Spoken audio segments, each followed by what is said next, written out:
Like last week, I'm going to do a huge chunk of this in real time, mainly the forehead. The rest will be sped up a lot faster, but we're going to start with the skin. I think this is the easiest area to really see what I'm doing. I'm starting with the light flesh Polychromos, and I am blocking that in pretty much everywhere. You can see my pencil's not that sharp. I'm not really worried about it here. I actually here will be okay with having a bit of a gritty, grainy look because I'm going to be putting the white on top later on, which you'll see, and that will smooth everything out. So I'm not too worried about this having a fairly rough look to it. If I were not working the way that I will here with layering, then I would need a sharper pencil to make sure that the tip of that pencil was getting into all the little crevices of the paper.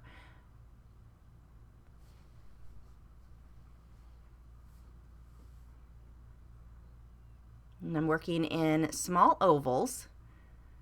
It looks like I'm just doing straight lines back and forth. I'm not. What happens when you do straight lines is you have a heavy end. The start and stop points are too heavy. If you work in ovals, it's more seamless.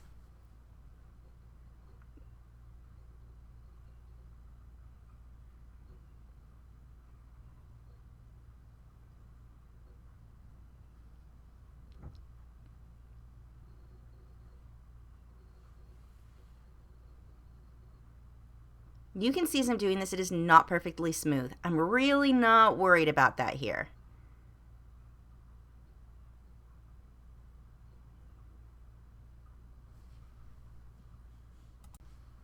Now, I am going to try something a little bit different. I know you guys ask all the time what colors I used, especially when working with skin.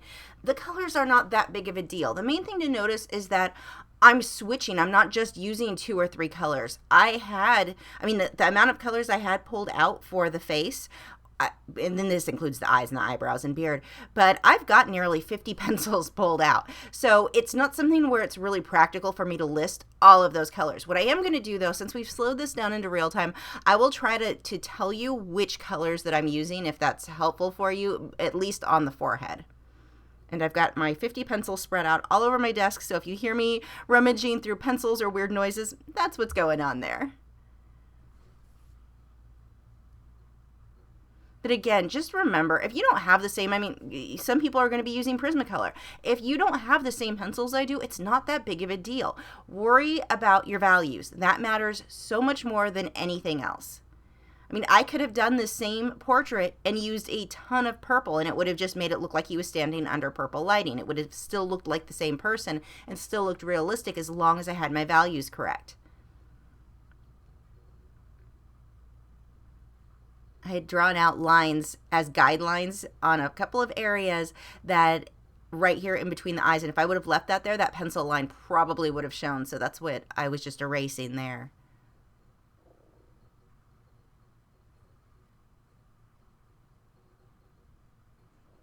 You can see I'm going back another direction over areas that I previously had done. So one of the things that I found I tend to confuse people with is I'll say that I put 3 or 4 or 5 layers and then blend out with the odorless mineral spirits.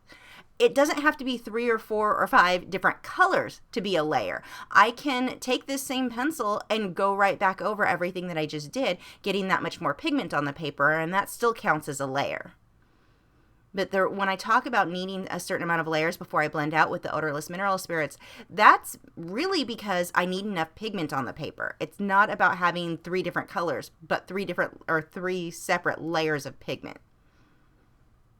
Now you can see I'm working around the eyebrows because that's not an area I'm really focusing on right now. And the thing that I love so much about doing portraits and colored pencil, which I didn't expect, I came from a background of doing portraits in oil paint or graphite.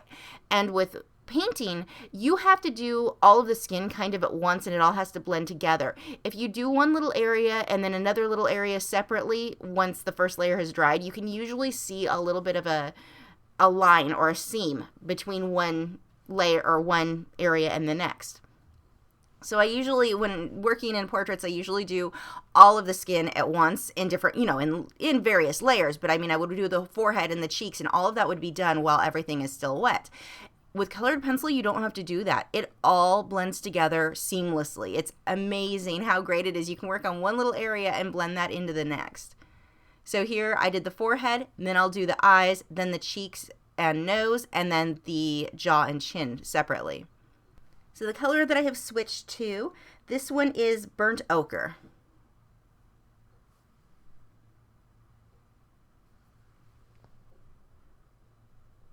And I may give you the wrong name.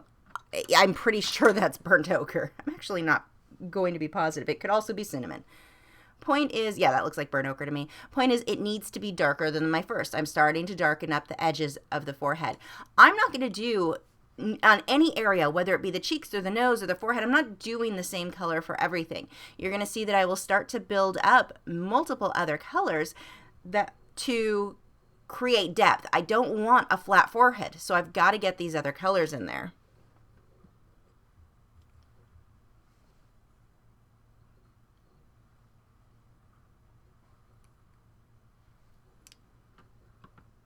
And that color there is probably cinnamon. It could also be dark flesh. But again, like I was saying, it's not that big of a deal that it's exact. I just need it to be darker. And you'll see this as I'm calling out the names of these pencils, how unimportant they are to me. Not the pencils. The pencils are very important. The colors less so. You can see I'm pulling this color right up into the hair because I've got to make sure some of that skin is showing through bits of the hair. And I will pull strands of hair back over this once I get the forehead done.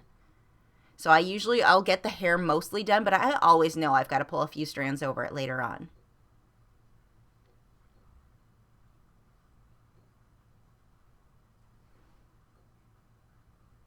Now, I'll normally put my first few layers with the skin with Polychromos, and then I'll keep my Luminance for my later layers because those are more opaque, unless it's a color I really need now. And I do skin in these layers where I lay down the dark colors. I'm going to go way darker than I think I need to be before I come on top to smooth this out with the white later. So I've got to keep looking at that reference photo and paying attention to areas that darken up because it's not just dark on the edges. As you can see here, it comes in different areas that you may not expect. You've really got to look at your reference photo. And what I'm doing is lining things up because I don't have that shadow that I just did. I don't have a line for where that goes. So what I'm doing is looking at my reference photo and going, okay, this lines up. It comes down and connects to, if it was a straight line all the way down, it would connect with a pupil. And so that's how I'm using other parts of my drawing to check my work against itself, to judge where things need to line up. I know that my eyes are drawn out right, so I just have to look at my reference photo and go, okay, this shadow comes from this point to this point, and then I can make that happen and still have it be accurate without having to have it drawn out in the first place. I don't want a line drawn there because that pencil line may show up in my later layers, which is definitely not what I want. So here I've switched over to a Luminance pencil. This one is probably my sepia. I think that's the sepia 50%.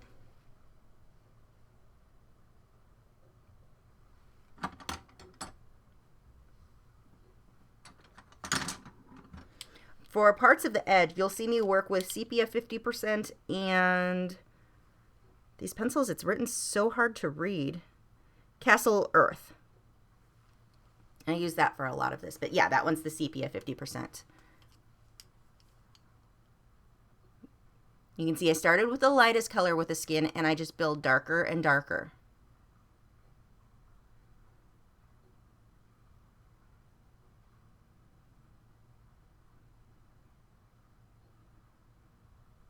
Now the technique I'm going to show you with putting the white over all of this, that really is only going to work if somebody has very pale skin. If somebody has darker skin, I'm going to work with a slightly darker Luminance color. Still light. I mean, it'd still be lighter than the rest of their skin, but it wouldn't just be white because white could make somebody, if you've got somebody who's from, let's say, South America who's got darker skin, you're going to make them look really pasty and chalky if you use white to smooth everything out. So it's going to depend on their actual skin color as to which opaque pencil you go on top with. Him, this photo, he's really, really pale. So that's where the white works really well.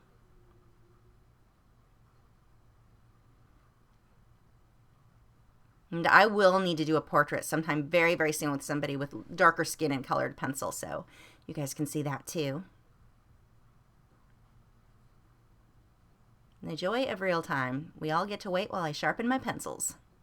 Or drop my pencils on the floor. Both happened a lot. Okay, so there was my first layer. I am blending this out with the Mona Lisa odorless paint thinner. This is a Taklon bristled filbert brush. It's slightly rounded, and I'm starting with the lightest portions of the skin. I don't want to start with the parts where I put the darker brown color because I don't want to have that accidentally blend into the light area of his forehead.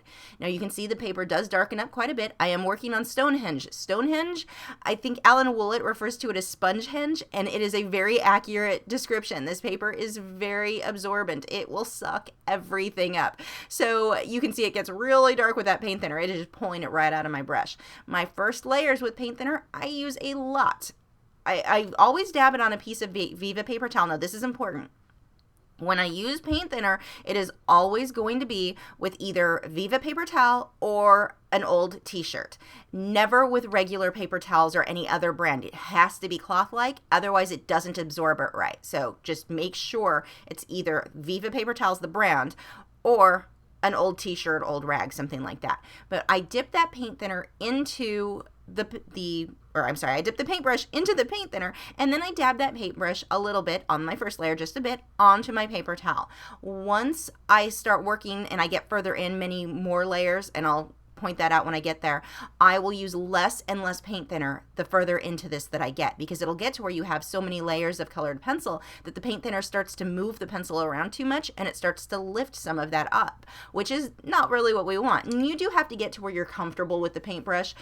On these first layers, it doesn't matter. You can go any direction, absolutely does not matter. I actually intentionally go several directions to make sure I really get that in blended out. When I get onto the later layers, then I have to start being more careful about my brush strokes and making sure I don't have too much paint thinner, that I'm not pushing too hard, or sometimes I need to push hard, it just depends. But you start to manipulate the colored pencil, what's on the paper, based on how you're working that brush.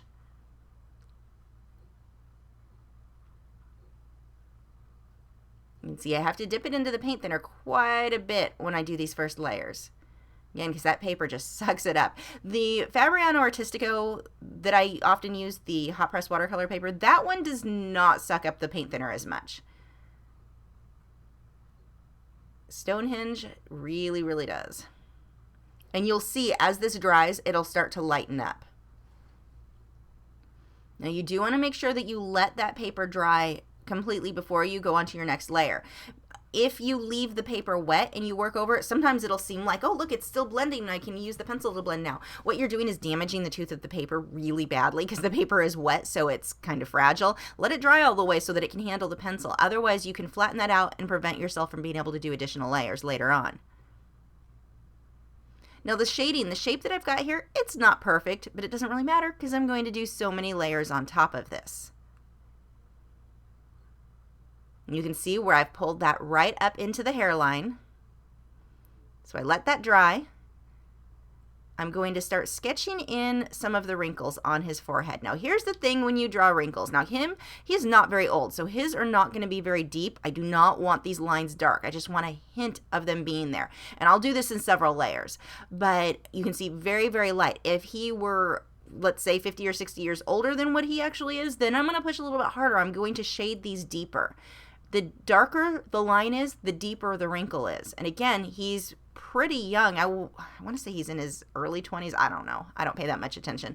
But young enough that he doesn't have deep wrinkles there yet.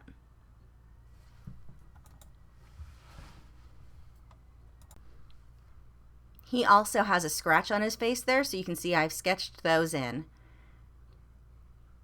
And after putting the wrinkle in it, I'm going right over that. This is with the light flesh again. You can see I'm being pretty messy. I don't care if this mixes in with the hair at all. It's actually overlapping into some of the black. I'm not being super careful, making sure every little detail is going in between every strand of hair. I'm going over the light and the dark areas with this, and I'm not pushing very hard, just hard enough that I can actually see the pigment coming off onto the paper. And you have to play around with how hard you need to push.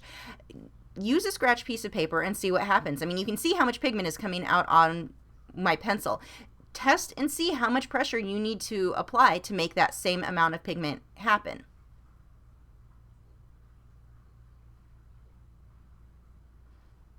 Sometimes I'll tell people to use a real light hand and they'll barely let the pencil touch the paper, which doesn't really work either. Sometimes a light hand to some people means pushing as hard as possible. So you've got to play around with that to kind of understand the amount of pressure I'm adding there. So here is caput mortuum, which I'm probably saying wrong. Never know how to say that right. This color I use in almost every portrait. This one, light flash, is pretty common too for a pale skinned person. But for no matter what color the person is, I am going to use this pencil every time. And there's another one, the Luminance has one as well. So when I get to the darker colors, I'll switch, or the later layers, I'll switch over to the more opaque one.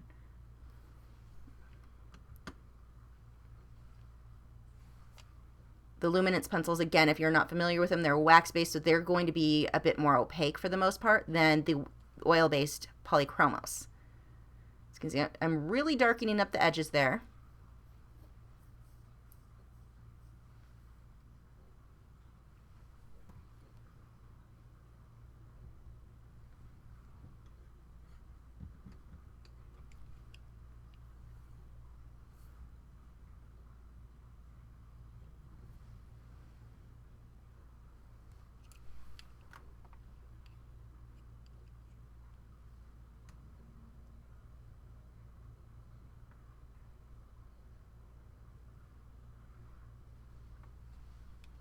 And in Luminance, the color that I use for that one that's very similar to the caput mortuum is burnt sienna 50%. Those colors are very similar. It just depends on whether or not I want it to be more opaque or more translucent as to which one I choose.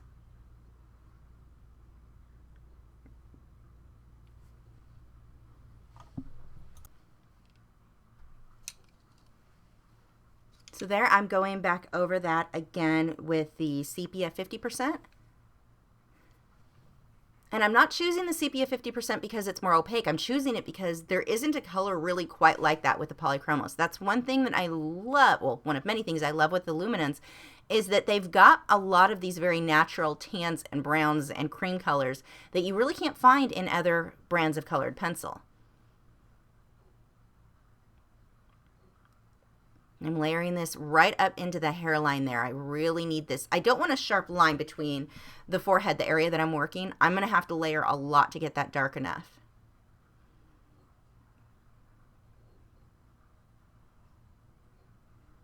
I'm taking this to darken up that wrinkle just a bit.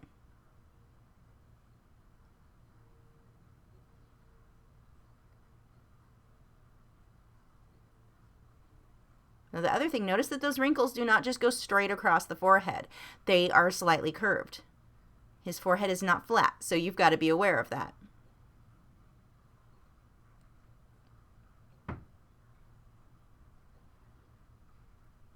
Now, one thing that you can do if you are not familiar with contouring that women do with their makeup, watch some videos on YouTube and it'll show you where women will typically contour, where they put their lights and where they put their darks. Very often this is going to be the exact same when you do portraits. I mean, the lighting will make a difference, but many, like the majority of the portraits you do will probably follow those areas of lights and darks where women are using to contour. Look at those because that really can be very helpful. And if you don't know what the word contouring means, it's where women will take makeup and we'll put dark areas on the side of our head or under our cheekbones. We basically can create the illusion of our face being a somewhat different shape than it really is by where we put the dark and the light makeup. We're creating shadows that aren't really there, essentially.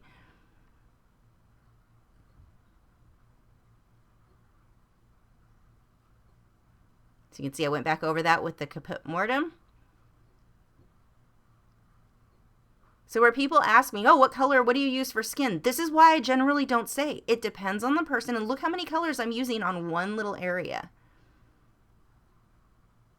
I think I'm taking black right here, just along the edge, to soften that up. It's either black or a very dark brown. Yeah, that's black.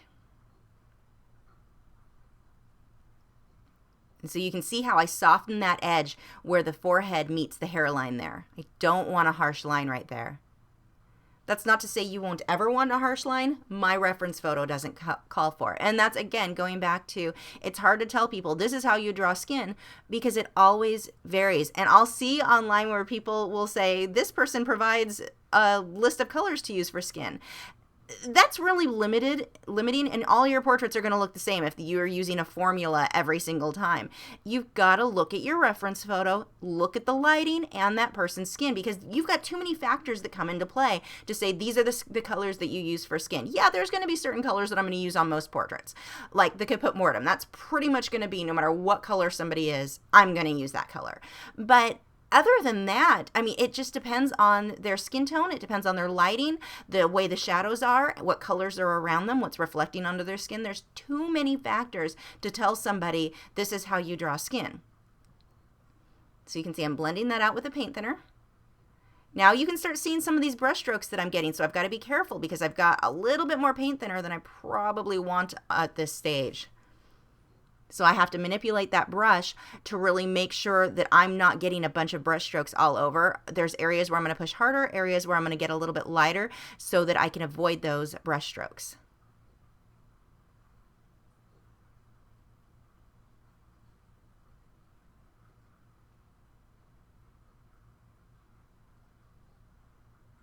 Yeah, it's the same with animals. Let's say I had a white dog that I was going to draw. It may be a completely different set of colored pencils that I would use, or different paint that I would use, depending on where that same dog is lighting-wise. I'm never going to go, okay, these were the colors I used, I'm going to use it every time if I had to draw the dog 15 times. Every single time, it's going to be somewhat different. People are the same way.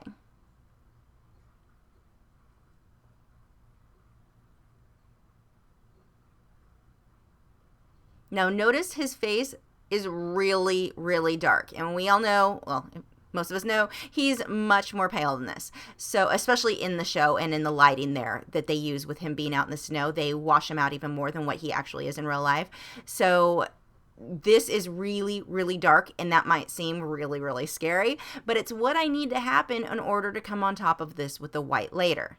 If I went too light, or stayed as light as what might feel safe, when I come on top with the white, he's going to be too light. So I need to be aware of that and start out darker than I'm going to want to go. And that's not to say that that's how you're going to do it on every portrait. It depends on the techniques you're using. For the technique that I'm going to show you here, this is how I do it. Now I'm taking a green color, and I used this on a few areas of his face. This one, let's see if I can find the actual pencil. This one is olive green yellowish. Now, I don't need a lot of it. I'll blend other colors over it.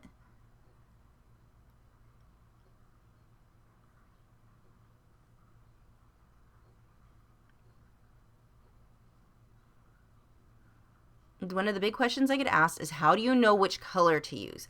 One of the main things for me is to make those color swatches like I was talking about at the end of last week's video. And I actually showed that on the YouTube video, how I'm doing that in Photoshop. I'll put a link in the video description going back to that video so you guys can check that out if you missed it. But by doing the color swatches that way, it makes it a lot easier for me to look at that and go, oh, that's actually got a bit of green in it, or this is more reddish colored than I thought it would be. It makes it much easier for me to see what those colors are going to be. The next is just experimenting and trial and error. I have a scratch piece of paper next to me, and I'll layer a couple of colors. If that doesn't look right, I'll try something else. So this is Cassel Earth that I'm really darkening that up with. And I will keep testing that until I get an idea of what color that I'm going to want. The big thing is, I don't freak out about it. I'm not too worried about it. And I do a lot of testing at this point on my actual artwork. And if the color isn't quite right, I'll switch to another one. It's not like, oh my gosh, I started with this color and it was terrible and I ruined it. As long as I didn't go too far with it, I can cover it up. It's not a big deal. Now over that dark area, I went over it a little bit with black on top of the Cassel Earth because I really need that dark underneath the shadow of the hair there. So I'm going to blend that out. Now you can see as I get more and more of these layers how I'm pushing the pigment, the colored pencil around with that paint thinner. So I've got to be careful. I'm doing little half circles And I'm starting where I'm pushing a little heavier, and I lift the brush off the paper. I'm pulling it away from the paper to get my last where the brush stroke ends so I don't have a heavy spot. If I keep the brush touching the canvas or the paper the whole time evenly, I have a heavy spot where I start and I stop. Here, by stopping with the light kind of pulling it away from the paper, that will help me not to have that heavy stop mark. And you're probably not going to have any idea what I'm talking about until it happens to you, and then it'll make sense. And that point really comes back to what I talk about a lot, where don't be afraid to experiment. Don't be afraid to make mistakes, because if you don't have something go wrong, you're not going to understand how to fix it. It's not a big deal. So if you have weird brush strokes happening, don't worry about it. That is how you figure out how to fix them and how to have that not happen. And now what I had just said a minute ago will make much more sense because you've experienced what it was I was talking about. Don't be afraid of experimenting and making mistakes. So here I'm taking my white Luminance and I'm going to go over all of the skin. Now later on, I will start focusing on just the areas I need to be really light, but right now I want to smooth all of this out. You don't need to push too hard for this. I'm not using a super light hand, but I'm not really pushing hard either.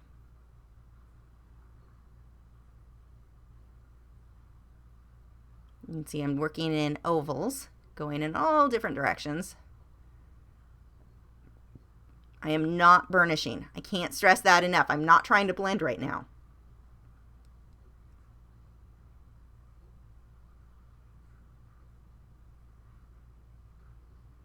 I'm going to be blending this out with a paint thinner. Now you could use this to burnish and blend out. The problem is, if you do, you're not going to be able to put the layers we still need to do, and I'm not even halfway into finishing the forehead here.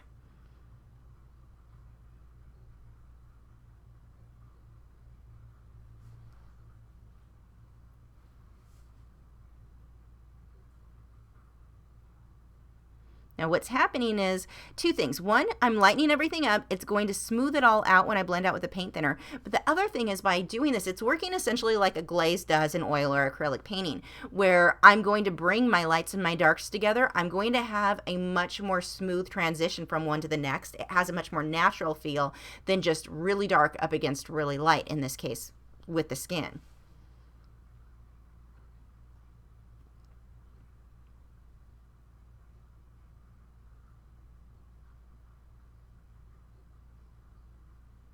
Again, I am not burnishing.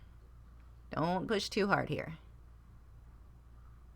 You can see I'm going right over those wrinkles. The wrinkles right now are a bit on the dark side. I'll lighten those up quite a bit later on. Actually, I think I'm going to erase some of it in the center. It ended up being even darker than I wanted.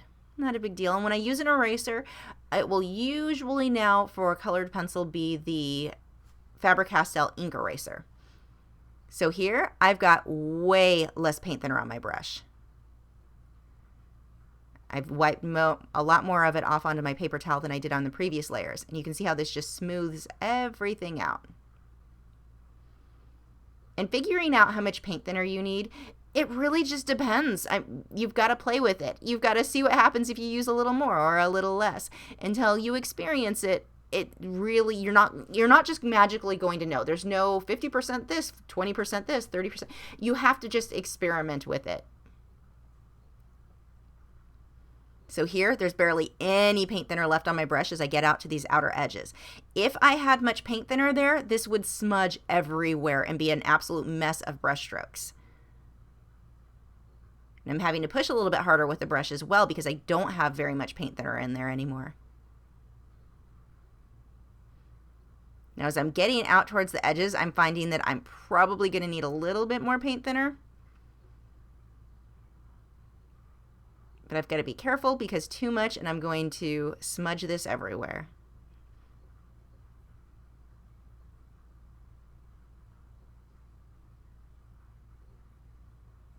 You can see I'm pulling this right into that hairline.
Now I've got to let that dry completely before I go on to my next layers.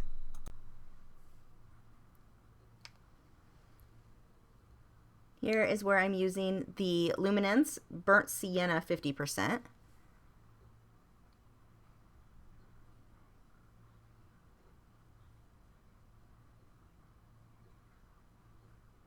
Now this has a somewhat reddish kind of pinky tone to it, whereas I've got the green underneath. Those colors, when you mix a red and a green together, they're complementary. They're going to give you a very neutral, very natural color.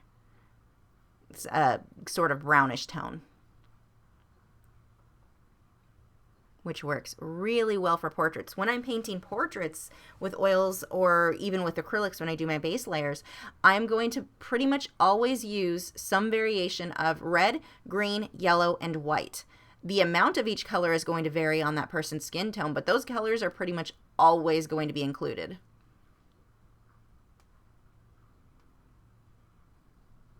And I may pull in additional colors as well, depending on the lighting and everything else. But I know that those are kind of my base of where I start, and then I add additional colors on top of that. With colored pencil, though, the way that we mix, it's much easier to just use a lot of different pencils.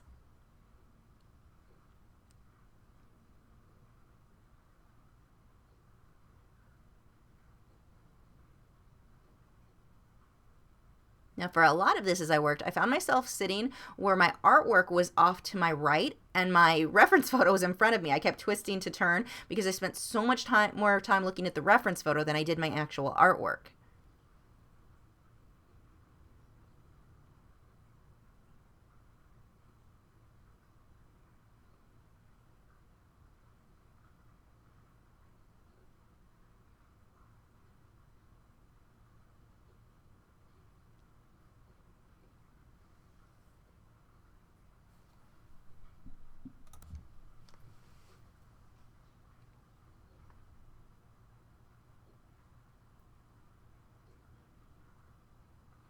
You can see I've decided to lift some of that up a bit on the wrinkle. Used my eraser there. That eraser was frighteningly dirty, and I'm lucky I didn't make a horrible mess with it. That was a bad move on my part. I'm using the cinnamon color. That was either cinnamon or dark flesh. I mix those two up all the time, but using that there for going over the wrinkle. Now I'm taking my light flesh and I'm going right over the dark areas that I had previously done.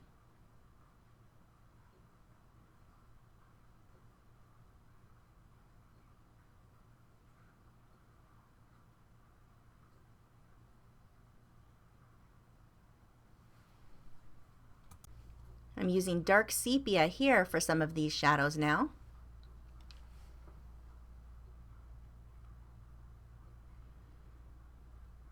Now, one thing I want to point out, while I am using these darker colors, it's just not straight dark color on top of straight light color. And I've seen people do that and the skin ends up looking dirty and they don't know why. Notice how I'm blending these, how I'm fading these. It's not just that dark sepia up against the really pale color. That won't look right. I've got to do the dark sepia and then it fades into the caput mortuum, which fades into that yellow ochre I used and then into white. I mean, it fades from one to the next. That's really a big deal. So it's not something where I would say never use brown. It's just a matter of how you're using it, how you're blending it. But there's that transition here from one to the next. So I've got even less paint thinner on my paintbrush now, blending that out.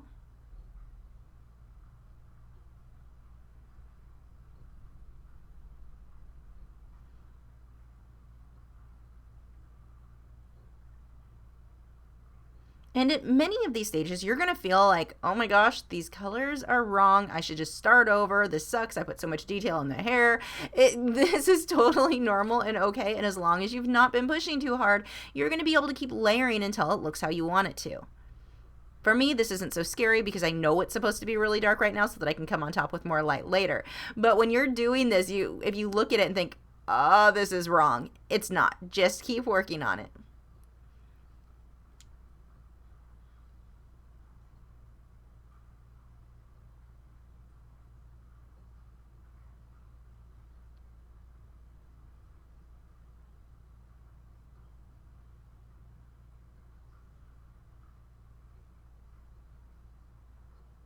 So I let that dry completely, and now I'm using my Derwent Drawing Chinese White. This is an even softer, more opaque lead than the Luminance white. I don't like it for fine detail stuff because that is a really soft lead and it just likes to be very kind of blunt and dull, but for something like this, I love it. So you can see I'm going right over everything again.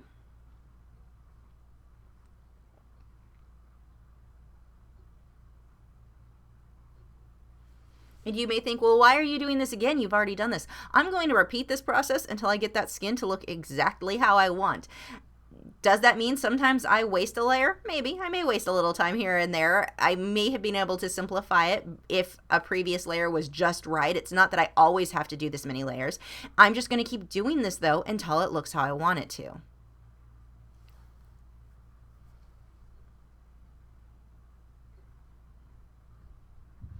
And you can see where you could take where I was just a second ago.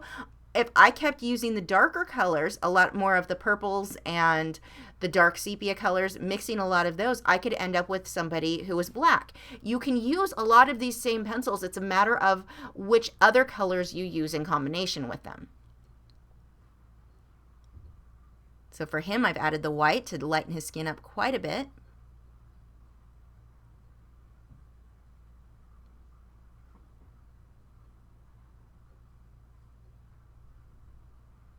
Now, I don't care if a little bit of that modeling shows through from the previous layers where it's a little bit grainy or gritty, because it's, while I can see that texture, those little bit of kind of light areas, it's okay because it just gives you the look, the texture of skin. What I don't like is on those first layers where it looks like crayon. I wouldn't leave it there, but if a little bit of that look shows through to these last layers, it just gives me more of the look of real skin. I don't want this too perfectly smooth because then it'll just look like plastic. And that's definitely something that you want to watch the older your model is.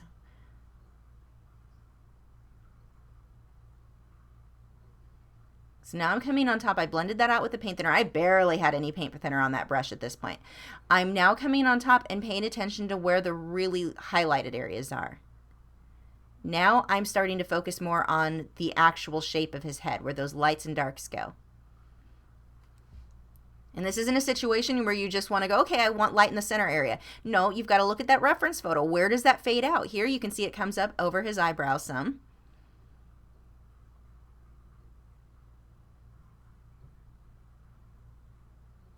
And I have sped this up just a little bit for this portion because it's just a rinse and repeat of what we were previously doing.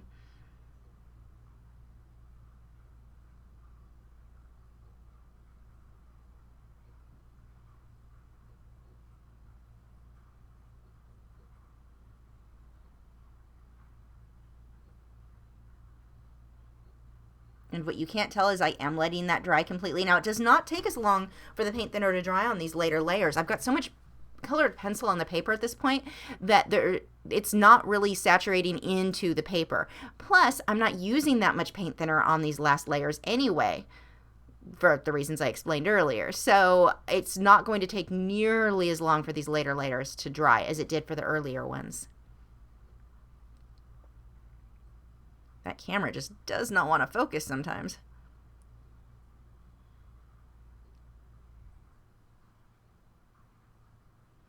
And where your highlights go don't always make sense. Trust your reference photo, though. If you've got a good reference photo, just trust that it's correct and it's all going to come together in the end.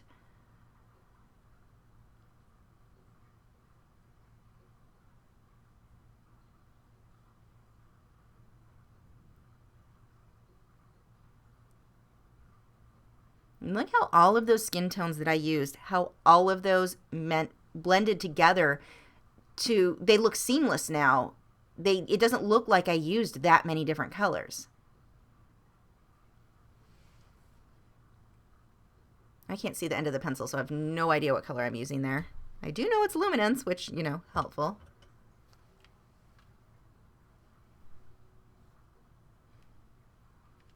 That looks like one of the ochre colors.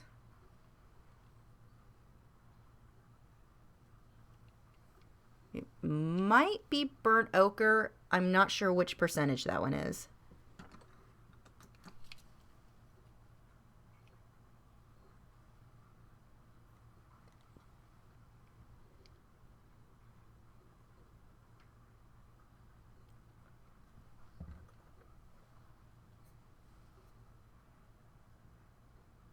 If I had to guess, I would say 50%. That looks like this pencil. Burnt ochre, 50%. When I'm working, I don't look at my pencils. I don't pay, well, okay, I look at my pencils. That didn't sound right.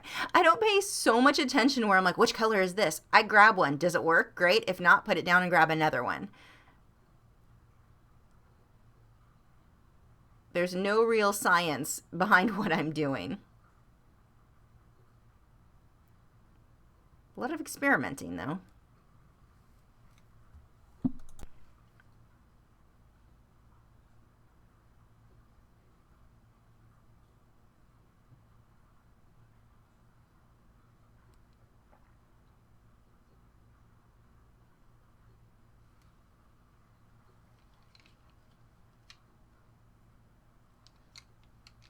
I believe that is back to the burnt sienna 50%.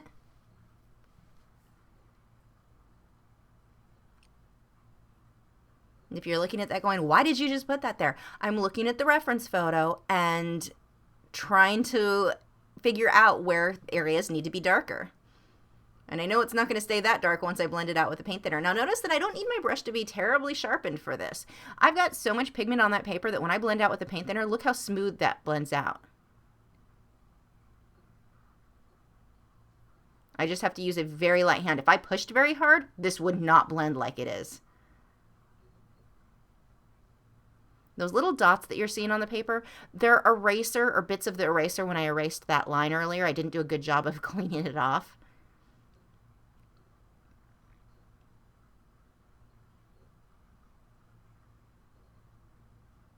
So I let that dry. You're not seeing a big shift anymore where it's really dark and then it lightens up as it dries like you did earlier on, because I don't have any paper showing through at all anymore. So you're not seeing the paper darken up. There is so much pigment on the paper at this point.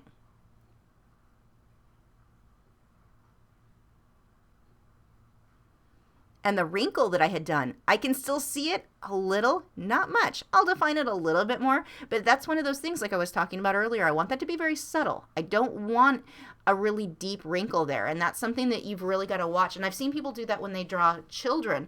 They'll draw the crease, the smile line, but they'll go too much on that crease. If you make that crease too dark, you end up making it look like kind of a creepy, teeny tiny old person. Don't do that. You really want to watch where you're putting lines, especially women and children. They say it's something for comic book artists. They tell them it's something like every line that you add to the face adds 10 years. And that is true. You really don't want to overdo that. That is the caput mortuum with the Polychromos again.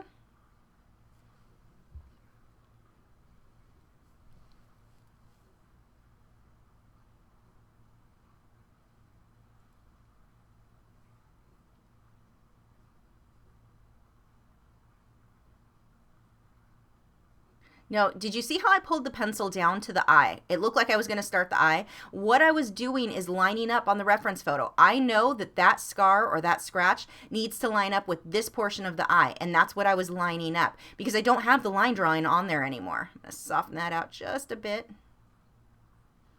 And I'm going to do quite a bit of work on those scars. I've got to pull some reds in there or I think they're more cuts than scars, but I've got to pull a lot of different colors in there to make them look real.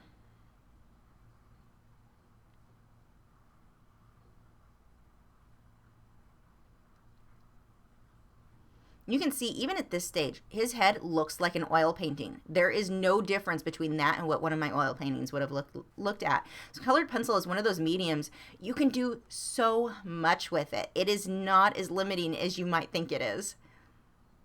I mean, with me, when I do colored pencil, I really don't want people to be able to look at it and tell a huge difference between, or even notice right off the bat, yeah, that's a colored pencil piece. I want it to look more like a painting. And that's personal preference. Some people prefer for it to have the more grainy, gritty look so that it does look like colored pencil. And I've actually had buyers request that like when they wanted prints, actually at an animal hospital here locally, when the lady was buying the prints, she wanted the stuff that had the grainy, gritty look because the other stuff looked too much like a photograph, and she wanted it very obvious that there was artwork in the office, not just photographs. So I thought that was kind of funny. But the point is, it comes down to personal preference. I don't want to make it sound like I'm telling you you never want the grainy, gritty look. It's wrong. It's not a matter of being wrong. It's a matter of personal preference.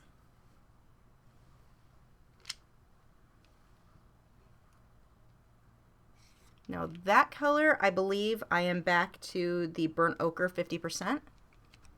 You can see it has a slightly yellowish tint. And so this is where I was looking at my reference photo and saying, okay, I'm too pink. How do I counter this? I need to get some of these yellows in. And this was a really good color for that.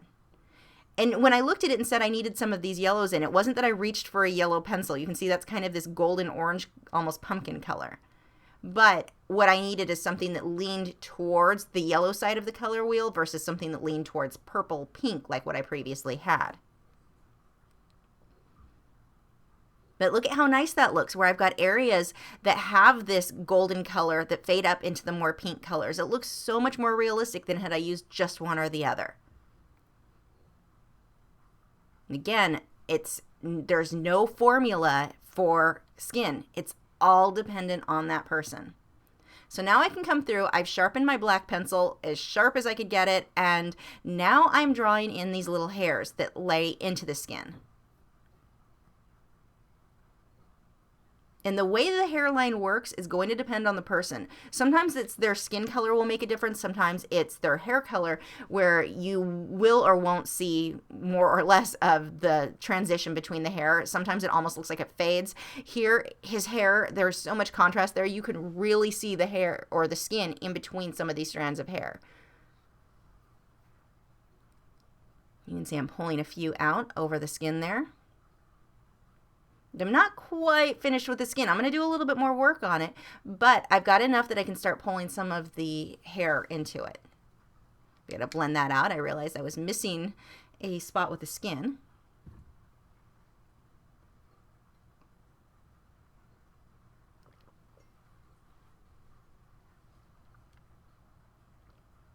You can see I've got that pencil still very sharp, and I'm just cleaning up some of the edges here. I've just got a few little specks.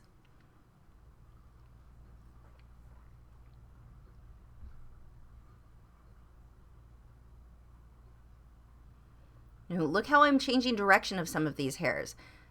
I've got to look at that reference photo. It's so easy to do a few pencil strokes and go, okay, I've got this, and try to do that same pencil stroke on everything, and it won't look right. It'll look very unnatural.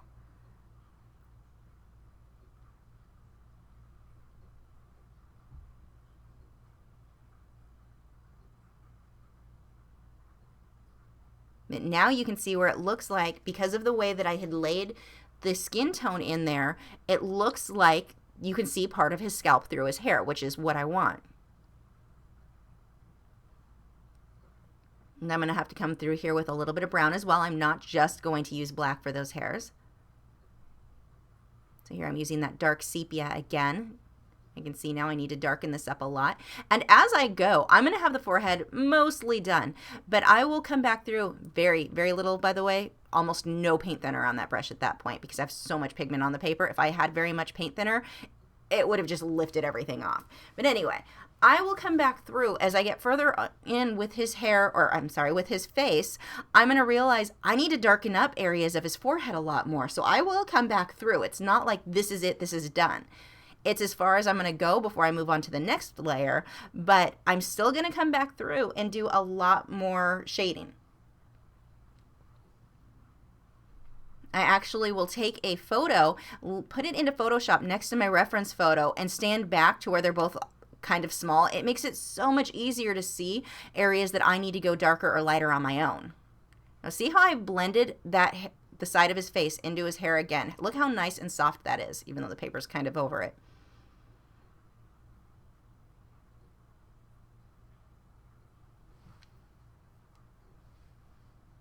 So I'm going to define that wrinkle a little bit. I think that's nougat that I'm using. Again, not just a straight line. Look how it changes. Those wrinkles will depend on your model.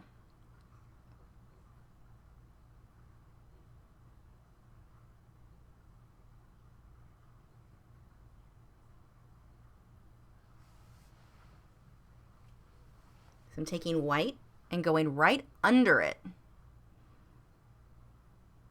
So it looks like the light is catching there.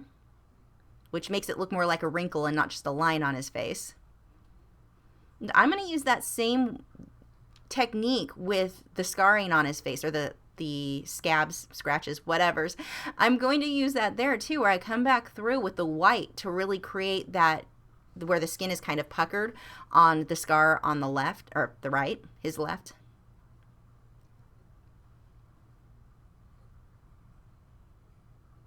But the attention to the tiny detail like this really will make a big difference in your finished piece.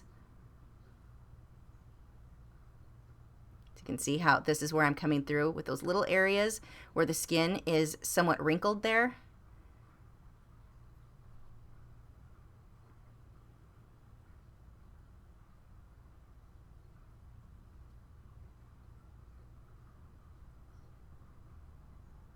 And I'm spending a lot of time looking at my reference photo at this point to figure out what I need to adjust. So I'm going to pull a little bit more of that skin color into the hair.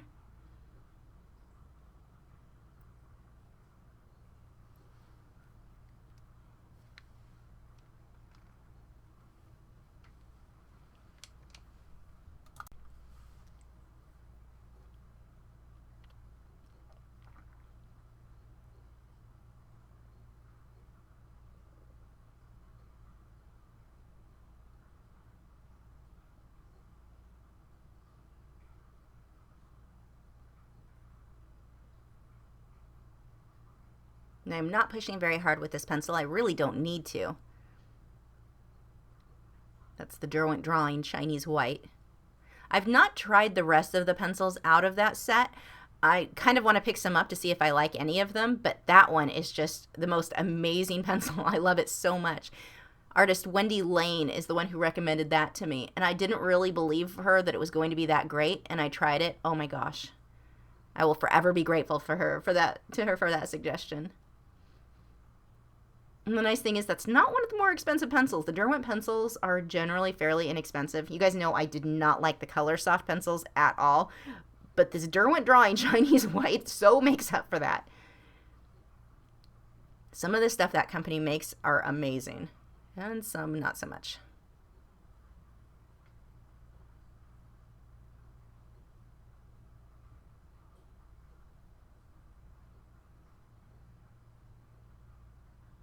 Again, just watching that reference photo.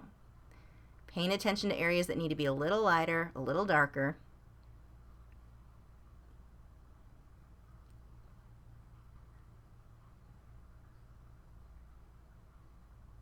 And while you don't have to be exact, you have to be really close, a lot closer than when you're working on animals. You'll hear me say all the time, or even when I worked on his hair, if I'm a little off, it's not a big deal. Go for close. When you get into the face, when you're working on people, something being a little off makes a big difference. I was looking through the tags, the hashtag Jon Snow on, or Jon Snow art, I forget what I was looking at, on Instagram. And some of the drawings, it was really interesting to see how far off people were by making the eyes too big, too far apart, because these are fairly close together. Things like that, it no longer looked like him. A lot of those on there, I would never have guessed it was him. And it wasn't that the artists were bad. They weren't paying enough attention to the little details. Those little details really, really matter when you're drawing people. If you're trying to make it look specifically like that person, if you're just making it look like a person, it's fine. And that's some of the drawings I was looking on Instagram.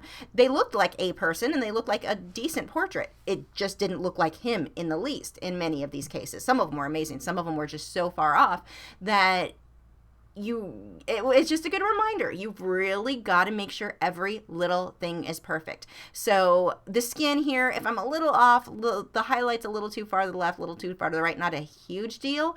But it matters more than you might think, because where these highlights go are what determines the shape of his face. If I put them in the wrong place, then the shape of his face just changed. Usually, as long as your eyes, nose, and mouth are in the right location in the outline of the head, it's still more often than not will still look enough like that person that you're probably okay. But you still want to watch out for that. I mean, you wouldn't want the cheeks to have too much of an apple shape if that's not what that person's face looked like. And to create the apple cheek would depend on how you did your lighting, like what I'm doing here on the forehead. So these are things that you really, really want to watch.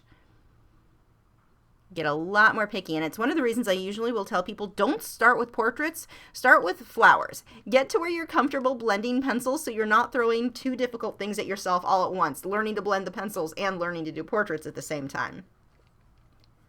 At least for a couple of pieces. Work on something that's a little bit more forgiving so that you've got that positive reinforcement of, yay, this looks great, before you jump into portraits and get frustrated.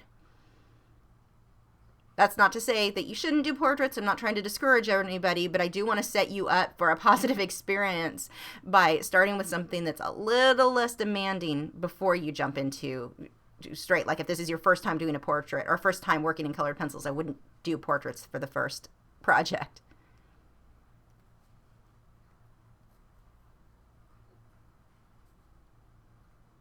There's almost no paint thinner on that brush at this point.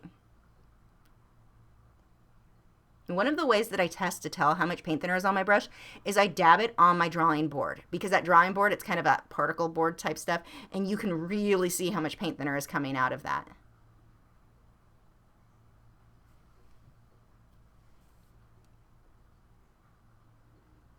When you dab it onto the paper towel, now you've got to dab it onto the paper towel to absorb some, but that doesn't necessarily always give you the best indication as to how much paint thinner is actually on the brush, whereas when I dabbed it on this specific drawing board, I could tell better.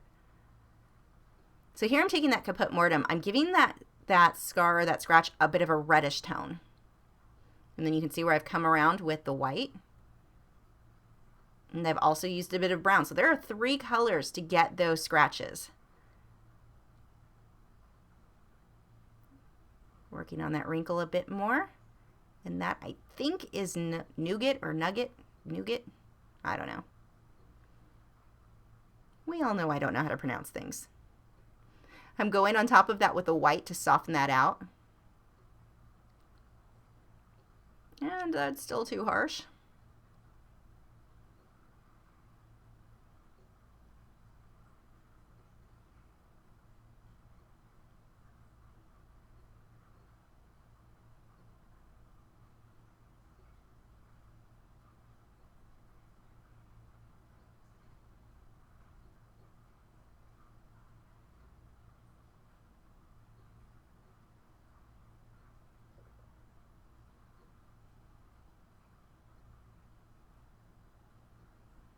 Now, I probably spent, I guess, 2 hours, 3 hours on that forehead. It was slow. It was a very slow process. I've clipped out the pauses where I sharpened the pencils as much as possible, so it feels like it went a lot faster, and then this is sped up a little bit. But it is a slow process. Don't rush through it. That is an eraser. That is the ink eraser by Faber-Castell that I erased some of the line where I had it a bit too harsh on that wrinkle. I need that to be much more subtle than what I had. Let's see, even there, where I had a mistake, it's not a big deal. I can fix it as long as I didn't push too hard and damage the tooth of the paper. There was a leopard I did quite a few years ago, and that was back when I was still working in Prismacolor, and I had burnished way too many places. It was terrible. I could not, it was so frustrating how little I was able to do with it to fix mistakes. I had a lot of mistakes and I couldn't fix them because I had damaged the tooth of the paper.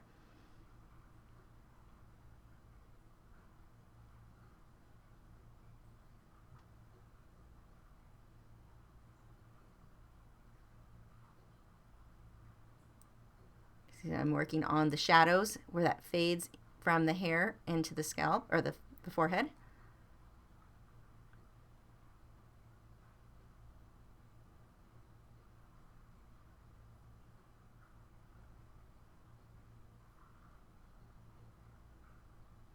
Took a little bit of black and just put a couple of dots inside that scratch to really make it pop out more.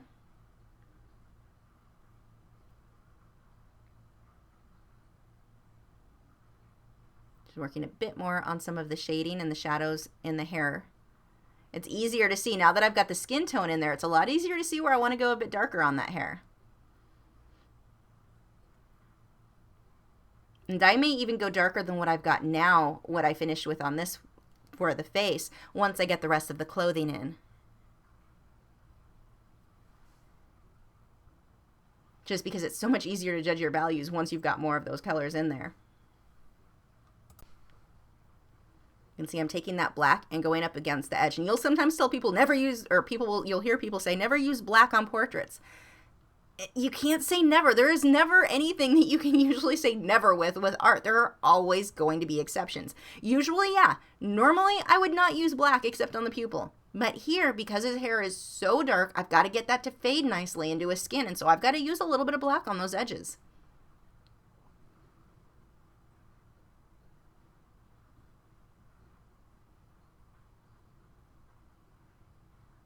That's why I will so often sound very wishy-washy, where I'm like, never do, well, not never, there's always an exception, because there really are always exceptions. Okay, we are going to move on to the rest of the face, and this is going to move a lot faster since we had real time for the forehead. Now, this is pretty much the same as what I had previously done, and I think I'm going to make a slow video of just the eyes for you guys sometime in the future. I'm going to keep this footage so that I can turn this into, next time we have an acrylic painting that's too quick or too short, I'll probably double that up so you'll get an extra video that week of the eyes. Not sure when that'll be, but I am hanging on to that footage. Anyway, moving along. So I started by using that light flesh color for the skin around the eyes. And you can see on the eyebrows, I've just blocked in a few little sections just so I can keep track of which direction the hair goes. I'm using that dark sepia for a lot of the darker shadows here around the eye. Now his eyes are dark brown, and I really couldn't tell on this reference photo. They almost looked gray, so I had to go look up what color his eyes were so that I could better tell, because I was on the verge of making them look almost bluish. So I'm glad I stopped and looked that up. So you can see here, I'm just blocking in where everything goes, where my lights and my darks go. And I'm using the same colors that I used. I just keep those colors out for my previous layers. And this is going to look super weird and creepy. Like this is never going to blend in with the forehead, but it will.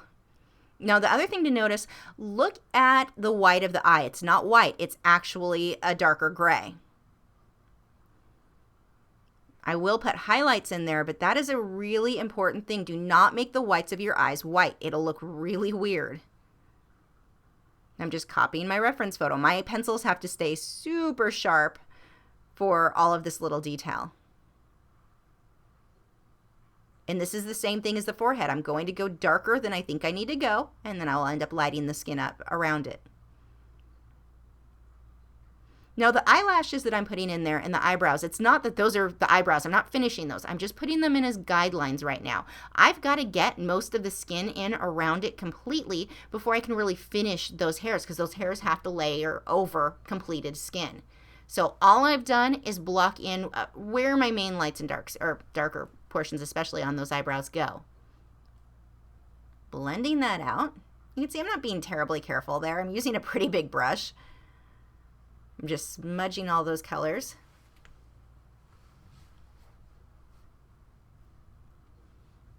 So I've decided I'm going to leave the other eye alone for right now. I'm going to focus on just this one.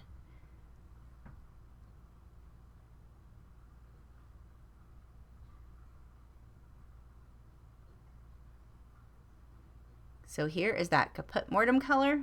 Getting that in there. The other thing I want to have you notice, look at the inside corner of the eye. Look how much of that pink color I've got in there.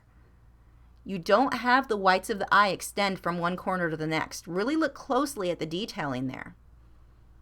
So here's with my black, getting the darks there. Notice that I've got darker on the upper section of the iris, and that's going to have the lighter section on the bottom. One thing I want you guys to really notice at this point, look at his eyes. He looks weird, creepy, angry. It's because the shading isn't in there right. Look at how I'm shading the underside of the eyelid there. And actually, in the reference photo, the light portion of the eye went all the way up. But it looks too angry, staring, weird. It changes the expression. And so here, I've shaded a little bit more. And as I go, this will start to look a lot more relaxed, especially once I get the eyelashes in. But everywhere that I put these shadows, every single one of them matters at this point, because putting a shadow in a slightly, and I mean very slightly different location, will completely change that person's expression. So really watch for that. So here you can see I'm starting to add in a little bit more of the eyebrow because I'm having a hard time judging how far the skin between the eyebrow and the upper lid go. And so I want to block a little bit more of that in. And I'm not going to finish it. I just want to see kind of how wide that is. And again, it helps me to judge the expression, being that that is apparently an issue at this point. Here is that violet gray that I like so much from, or gray violet, I forget which, from Luminance. And I use that a lot around various areas of the portrait. So I'm blocking in a few of the eyelashes, working on the iris at this point.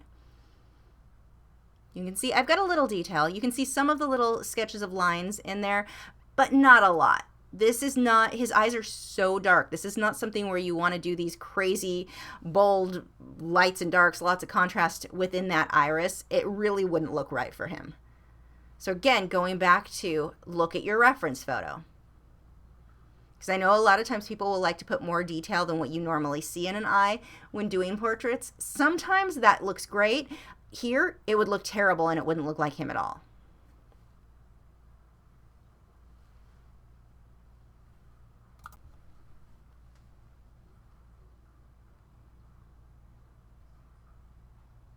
I'm using these really pale pink kind of flesh colors for a lot of the whites in the eye here.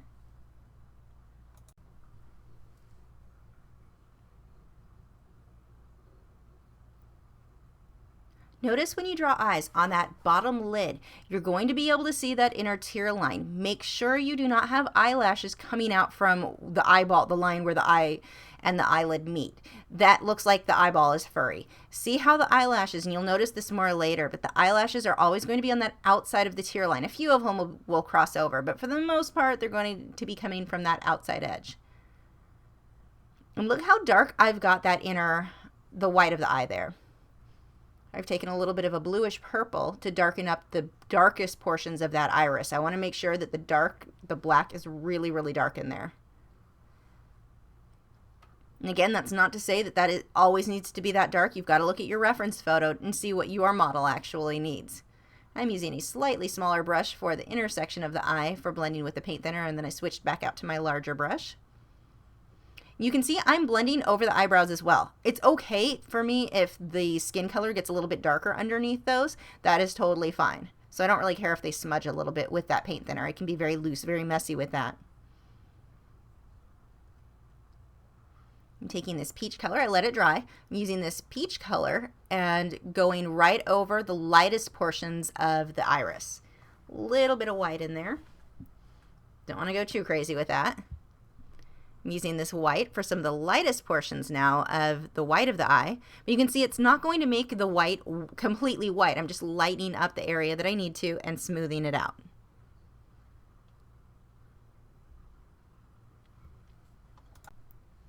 And that peach color that I'm using, it is burnt ochre 10%. And that's by the Luminance.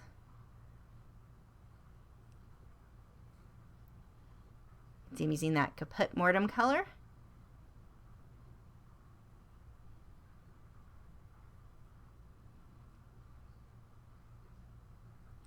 And that color is just such a good color for so many areas of the skin or for doing portraits.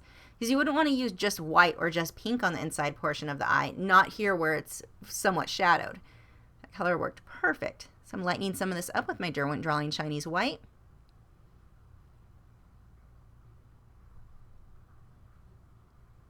Now, some of the highlights that I have in the skin, I'm going to come back through by mixing from brush and pencil the, what was it called? The touch-up texture, and the one that comes in the little nail polish bottle, and their titanium white for the highlights, much like I did with the seahorse and starfish, and then again for the highlights on the hair here.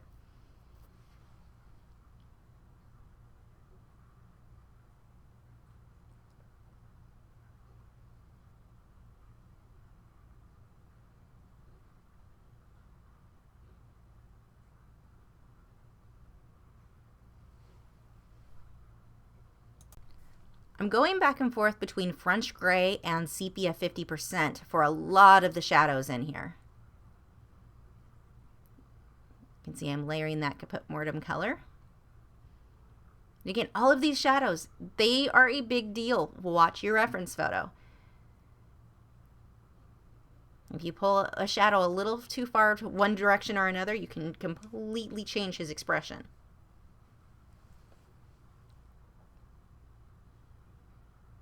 And expression is as big of a deal as anything else when you're doing portraits. Notice these eyelashes. He doesn't have terribly thick eyelashes. The eyelashes on the top, look how they overlapped into the iris. Or not the iris, I'm sorry, the white of the eye. See how I kind of curved those down? Not everyone's going to have their eyelashes do that. That just depends on the person. So now onto the eyebrows. Notice that some of these areas are a lot darker than others. Some I'm actually using black, some I'm switching over to the brown.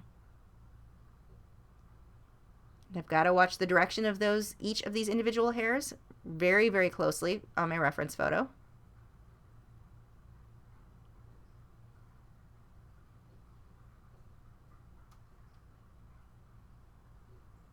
What you're seeing me do there with the white on the eyebrows, I was pulling that skin color back in or just softening that out so you can still see the skin through the eyebrow there. Don't make the eyebrow one big huge caterpillar. You want to make sure that you're seeing the skin under that.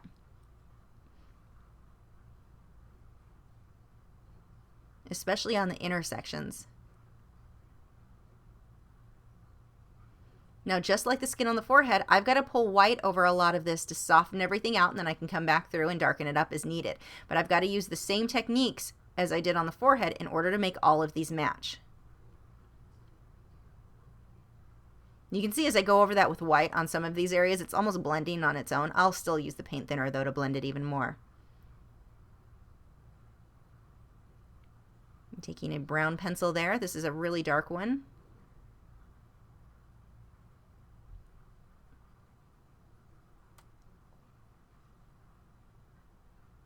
Unless somebody is wearing really heavy makeup, their eyebrows are not going to be the same all the way through. You're going to have areas that are lighter and darker.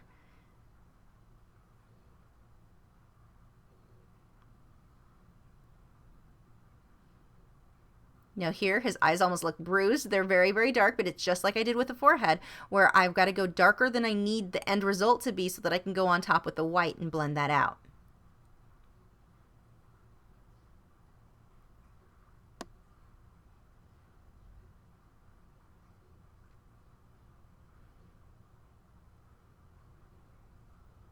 You can see I've got a bit of a shadow on that tear line, and it's going to be a bit too dark. And it's funny, this is going to actually irritate me through the piece until I come back through with that, the combination of the touch-up texture and the titanium white from brush and pencil, because the eye looks like it's not quite the same size as the other one throughout this until I get the highlights where they need to go. And it was just an illusion because of the way that the shadows were. Now, if I were not using that combination of mixing the titanium white and the touch-up texture to paint on the highlights of the white, I would want to make sure that I'm letting more of the white of the paper show through. I would have protected it with white, my white Luminance first to make sure I didn't go too dark so that I could leave it light enough. But it is definitely so much easier to just plan on using that touch-up texture and titanium white later on.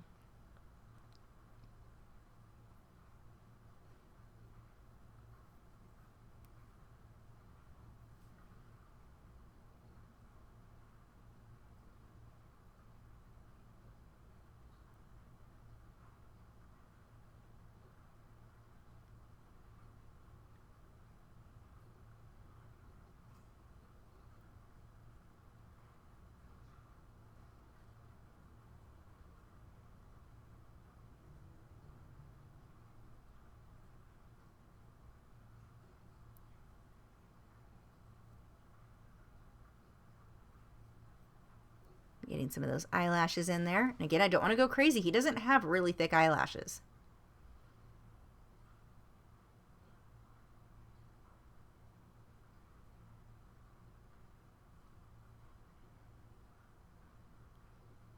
I think that's one area that people like to really go overboard with, is that they put so many little strands of lashes. There's only a few. Do less than you think you're going to need, and then add more if you decide then that you want more. But don't start off by just putting a whole bunch of hairs for the eyelashes. It will not look realistic. So now moving on to the next eye. I've already got the upper section of the skin done, so I can put some of the eyebrows in there now. Now this eye is in much more of a shadow, and it looks as it is now. Look at the difference and how much smaller this eye looks than the other one. And that's an illusion because I don't have the rest of the portions of the eye done.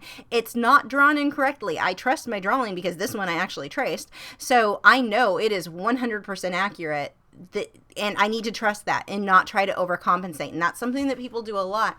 They'll do one, realize it looks a little weird because it's not finished on the other eye yet, and try to make the other eye look bigger. It's an illusion. The drawing is right. I just need to finish it. I don't want to try to start making this look bigger when it really isn't. Or doesn't need to be, I should say.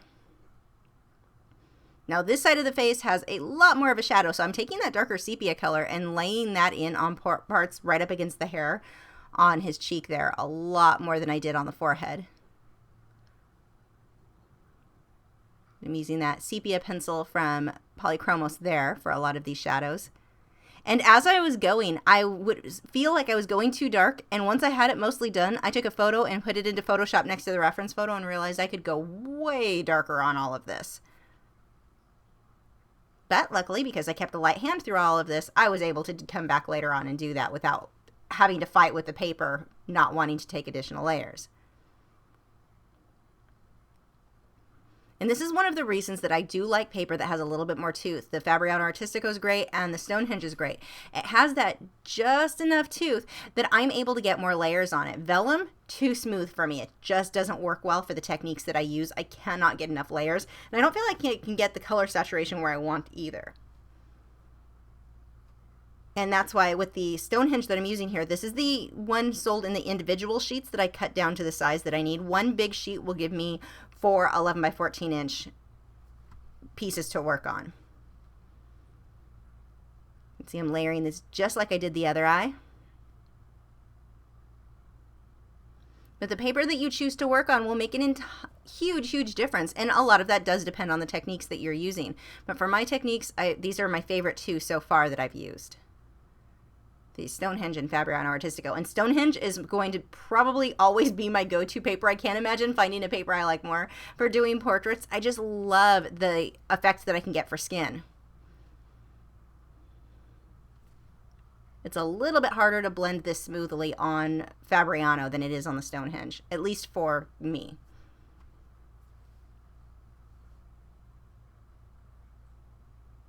So you can see as I blend this area in, it doesn't look like it's ever going to be a part of the forehead, but you'll see as I keep layering, it will blend smoothly, or seamlessly. That's the word I want, seamlessly. So now I can start putting in some of these eyelashes.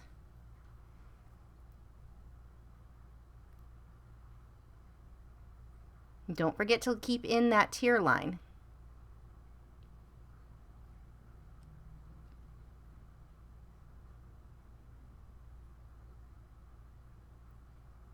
Now some of these eyelashes are going to be done with black, some will be done with a dark brown. The upper ones will all be black because they're falling within that shadow.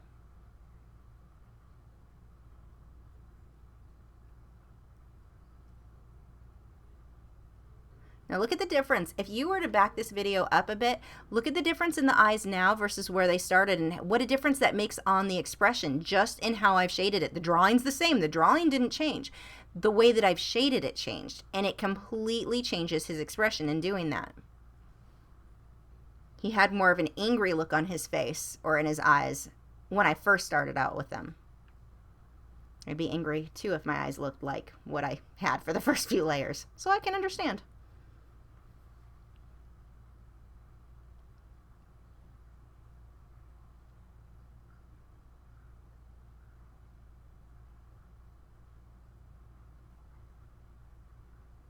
Now his eyes, being as dark as they are here, they are a dark brown, but they look black in the photo to me. So that's where, or almost the gray. So you can see I'm not just going by, I know his eyes are brown, so I'm going to use a whole lot of brown.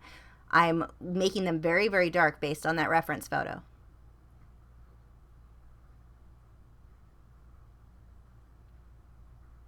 So here I'm taking the dark sepia, and I'm also using some warm gray in some of the eyebrow hairs. Really looking at that reference photo. You can see the eyebrows change shape all over the place. So you don't want just a long straight caterpillar going across here. I want to copy how those hairs lay in that photo.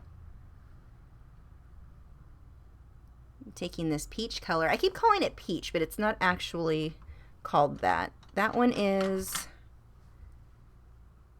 burnt ochre 10% in the Luminance. But I've taken that color and I go in between the eyebrows just a bit because I want to make sure that that skin looks like it's behind the eyebrows. I don't want it to just be this big clump of hair stuck onto his face.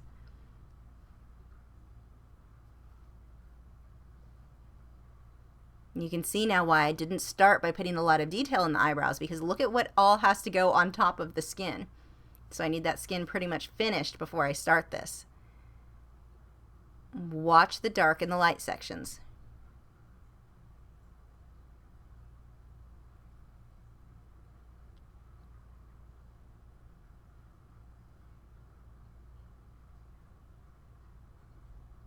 And I've got some gray hairs, some are different shades of browns and gold tones, and then the black, of course. I also will come back through with a little bit of that bluish purple color that I used in his hair. Now look with the white, how putting that over that area in between his eyes, and I blend that out, and it starts to blend into his forehead. And it'll take a couple layers of that to make that blend seamlessly, but it will happen.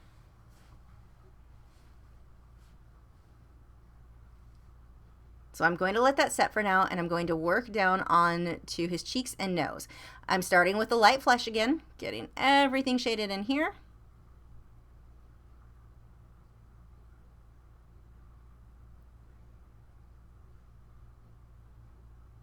I'm lining out some of the darkest points, just so I don't lose my place, and then I went back with the light flesh on the nose. Now notice the areas of the nose that were previously drawn out here. It's only around the nostrils really that you have lines. Everything else are shadows. And even those lines are going to end up being more shadows, not lines. Don't outline your nose.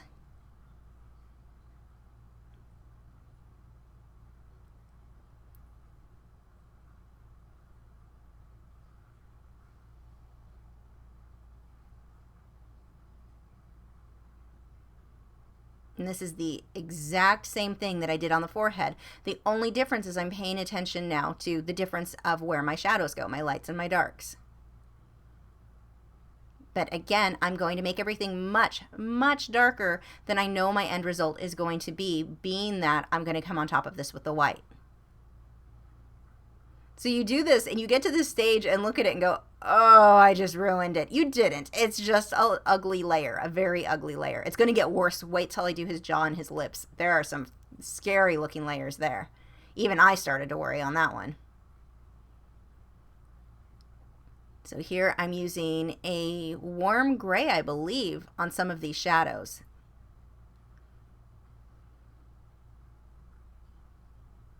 Nope, that's a cool gray.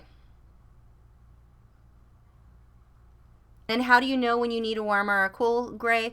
One's more bluish. The cool grays are going to have a bluish tint to it, whereas the warm grays are going to have a more brownish tint. So it just depends on the area you're working. Does it need to be more bluish or more brownish?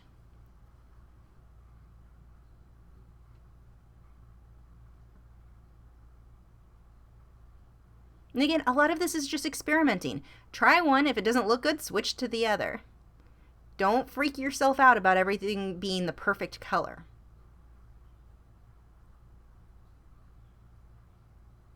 I mean, of the pencils, I have nearly 50 pencils pulled that I used for his skin and eyes and beard and eyebrows.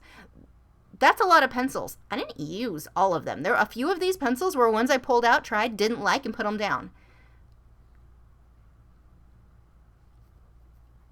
But it's not something that I'm going to stress myself out about. Oh my gosh, that was the wrong pencil. I'm just going to keep layering until I make it look good. So here you see where I've come on top. I made it darker. I did a couple layers until I got it really dark, and now I'm coming on top with the white. Now here, he's really pasty and has no definition in his face. This is not finished. Now I have to keep coming on top of this and darkening everything up. And this is that burnt, was it burnt sienna 50%? It's the one that looks like the caput mortuum, but with the luminance. Yes, burnt sienna 50%. Got a little bit of this orange color. And that one, the orange color that I'm using is the sanguine. I've got some violet gray.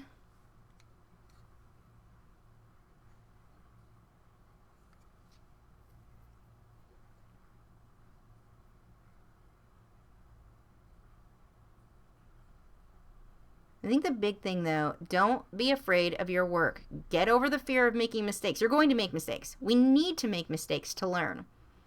Don't let those mistakes paralyze you into not wanting to move forward. Now you can see this layer, he's starting to look more like skin. I'm starting to get more definition. I let that dry, and whoops, got some black on there, did not want that. But I let that dry, and then I'm coming back on top of this with some more white and better defining where these highlights are. You can see it all along the bridge of his nose. I need that a lot lighter on the side of his nostrils and the center sections of his cheeks. I barely have any paint thinner on my brush at this point, because this is so far in. I've got a lot of layers on there. If I have very much paint thinner, I'm just going to start lifting things off. Now I've really got to define this shadow, and I'm going to work back and forth with this, where I'll get the shadow really dark, I'll blend out with the lighter colors, then I'll get it dark again. I go back and forth a lot until I get it how I want it.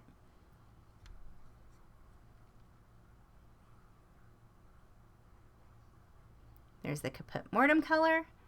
You can see how I'm fading from one section to another. I don't just go brown and then the lightest portion of the skin. It goes brown into caput mortuum, into some of the pumpkin colors. I mean, there's going to be transitions in there. I've got the violet gray. It always fades from one to the next.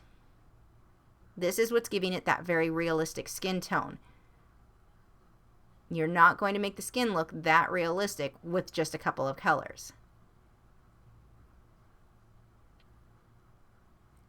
Now here, look at how the bottom part of his face, his nose, his cheek, compared to the forehead, it looks like he's way too pink. This is going to get adjusted as I keep layering.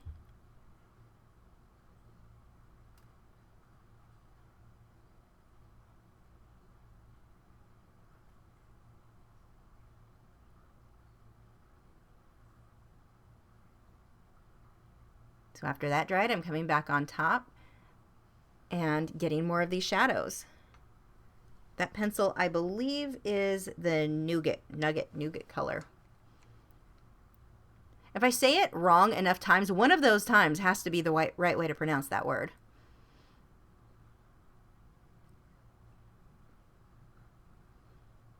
I'm going to blend that out. And you can see I'll start adding more shadows to the forehead that I did as well, as I start to blend these two together.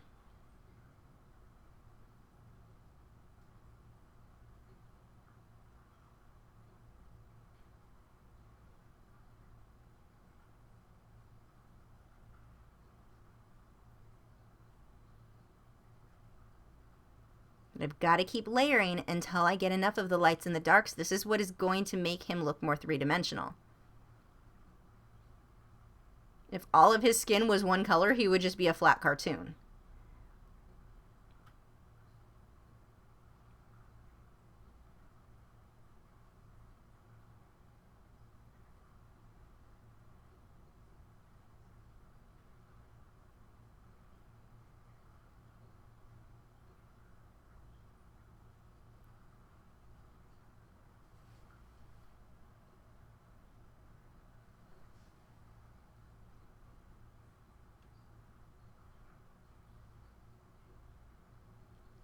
You can see I keep coming back through and brightening up the bridge of the nose and those nostrils. The bridge of the nose is going to be one of the lightest portions of this portrait because it sticks out, it's closest to the viewer. And in making sure that I do that, that is another way that I'm helping to make sure that I've got him where he looks very three-dimensional.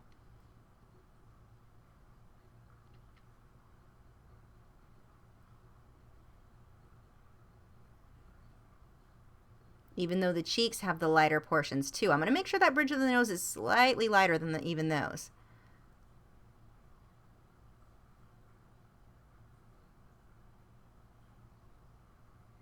You can see I keep layering that light and then blending that out, layer more, blend it out.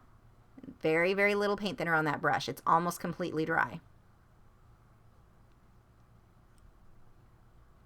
Taking that sepia, defining that shadow even more. And even here, once I took the photo, I realized I need to go way darker on that.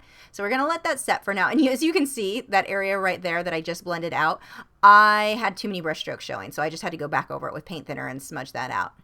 And I'll probably have to do that a couple of times to make sure it's smooth. But anyway, onto the beard and the chin. I'm blocking in the direction that these hairs go first, and then I'm going to take that light flesh color and go over everything, and it's going to look absolutely ridiculous. This is going to go through probably some of the scariest phases of the entire portrait.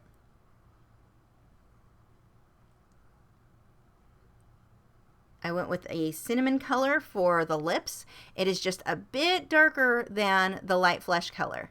But even there, they're going to look a little too dark because I've got it. I know I'm going to come back on top with white later. Now, think of how many times you look at portraits done online, whether it be a colored pencil search on Instagram or some of the Facebook groups, and you'll see a lot of people will finish a portrait and it looks very similar to what I have the bottom side of the face. You've got some shading, some lights and darks, but look at what a difference it'll make as I keep working on it. It's not that any of those portraits are bad, they're just not finished. So often it's so easy to call things done when they're not done. Spend the time you need to make them look exactly how you want. And as long as you're using a light hand, you can continuously layer. Remember, when doing portraits, the upper lip is on almost everybody going to be darker than the bottom lip just because it tends to be cast down and the light will hit the bottom lip. So you can see I've done a little bit of shading in the beard, but for the most part, it's going to be individual lines. I've got the skin that comes out pretty far so that it'll show through those individual hairs. I'm going to blend that out, and I think it actually makes it look scarier at this stage. Why are his lips so red? It's because I'm going to go back over that with the white, so I need to go dark right now. They don't look shaped right at this angle.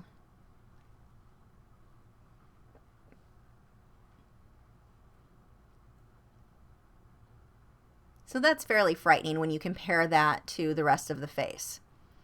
And we've all seen it. We've all seen portraits done where the artist is calling the final stage. It's not wrong, it's just not finished.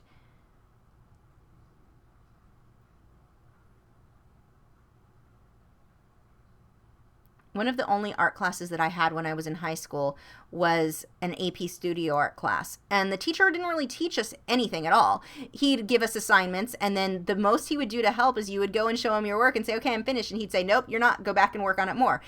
And he did that a lot. But it was really helpful to just be reminded you're not finished. Even if he wasn't showing me techniques, it was like, okay, I need to go figure out what else do I need to add to make this look better.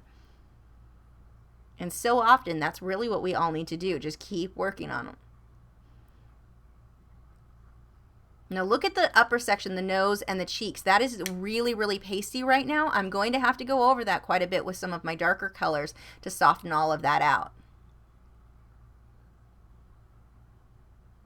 Again, you can see here how much darker I'm going than what I'm going to end up with on the rest of the face, because I will come back over this with white. But I have to go really dark to make that work when I come on top with the white, because I don't want his skin to be paper white.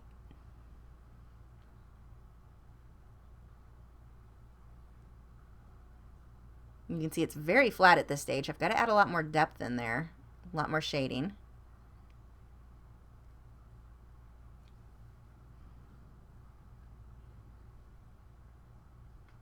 I let that dry. Now I'm coming back on here with the white for my first layer with the white. And that's really scary with his lips being that red-orange color.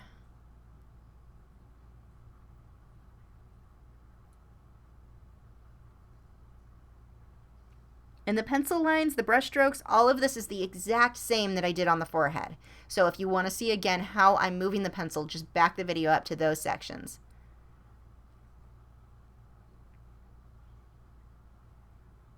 Right now he kind of looks like a vampire. So we'll definitely have to get some more skin tones mixed in here. Way too much white. And that's the case for his cheeks as well. So I'm starting to lay out some of the lines, the wrinkles in the lips there. And notice how soft I'm going to get the edges of the lips. I don't want a really heavy line there. I don't want it to look like he's wearing lip liner. Unless somebody is wearing makeup or wearing lip gloss and lip liner, you're not going to have a heavy line there. The lips are most of the time going to be very similar to the other color of their skin. It'll be a little bit darker, but don't go too much there.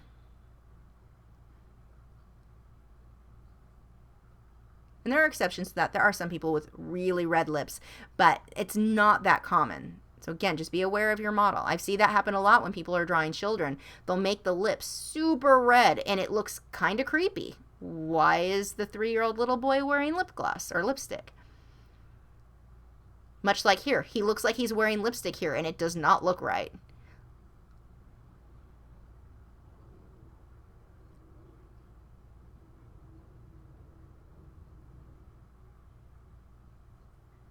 So you can see I'm coming back through with these skin tones now and getting a lot more color in here. You've got to start getting rid of the vampire look.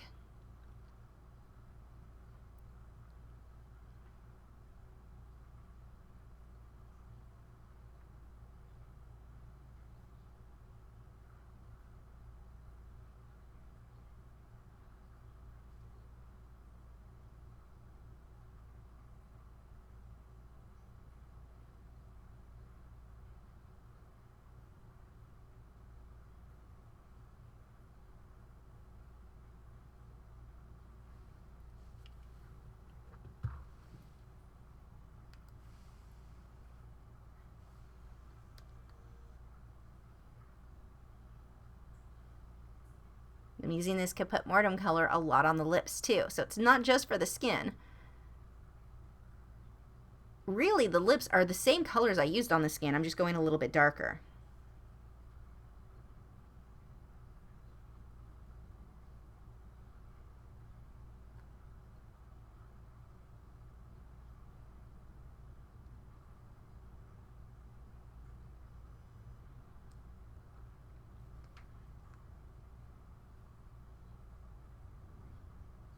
I don't have very much paint thinner on this brush at this point. Too much and I would just be lifting all this pencil off the paper and you'd have brush strokes everywhere.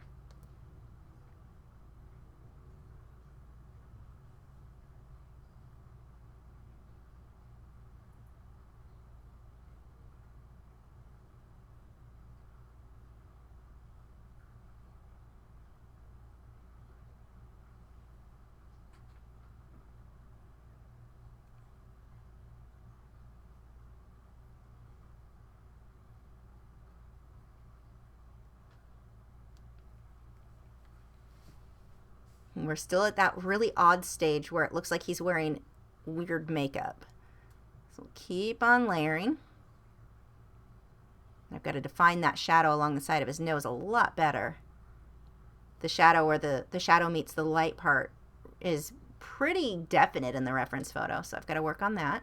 Right now everything's too blended, and that's a thing to watch too. Don't over blend everything. If you need a harsh line between your light and your dark shadows, put that in there.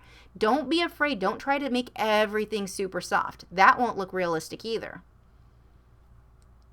I see that a lot with oil painting and acrylic painting as well, where students will just keep blending and blending and blending, and they lose the definition that should have been there in the first place.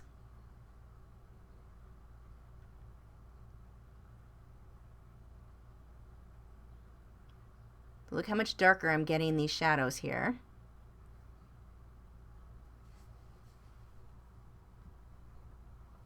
I'm using several colors on that, different dark browns and dark grays to get that shadow. I have a walnut brown. What else did I have? I'm going through my pencils now. I know that I had the Cassel Earth color from Luminance mixed in there.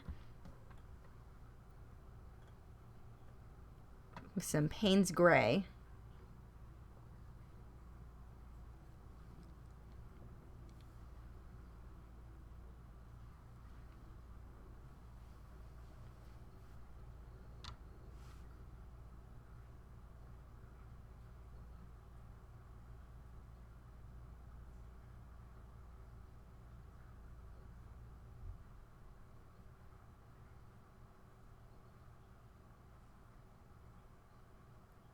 So here, taking that deeper brown now, defining again on the side of the face. So this goes back to where you'll sometimes hear people say, don't ever use brown on the skin.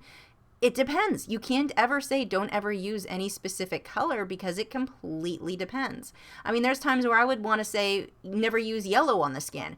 Usually that's going to be true, but what if the person has a yellow hat on and that's reflecting on the skin? Then you may need actual yellow. There's too many variables to always say never with any specific color.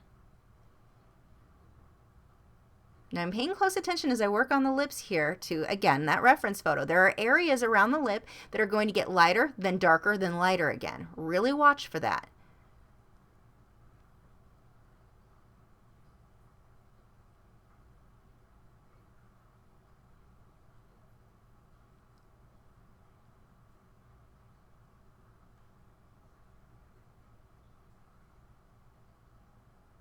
You can see I've got that luminance. It's very sharp. That's one of the things I love with the luminance and why I'll often choose that over the Derwent Drawing Chinese White. If I need sharp detail, the luminance is going to give it to me because it can sharpen so much more than the Derwent Drawing. The Derwent Drawing doesn't get very sharp, and if you do get it sharp, if you add any pressure, the tip just breaks off. It's better for larger areas. So here, I'm going to move on to the beard. I am not done shading the skin by any means, but I'm using the walnut brown for a lot of the little beard hairs. I've got to pay close attention to that reference photo for how long each of these hairs are and which direction they go in. And I don't want to get to where it's like, okay, I made 3 or 4 or 10 hairs and it's good, so I'm going to make all the rest look that way. I've got to keep looking at that reference photo and paying attention to where the hair turns. Now, it doesn't have to be exact to the reference photo. I need to go for close, but the location, where the beard is, that does need to be pretty exact. I don't want to come up too far on the face or not come up high enough. And you can see I've got a lot of skin showing through in here. Now some of this will be filled in more solid, but a lot of this the skin needs to keep showing through.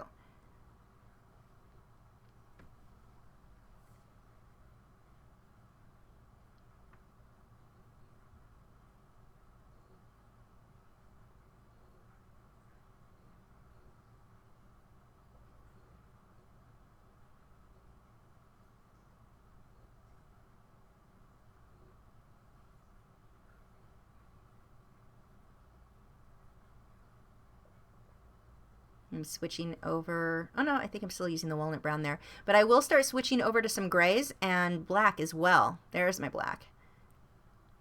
I've got to make sure that I've got that variation with the lights and the darks in the hair.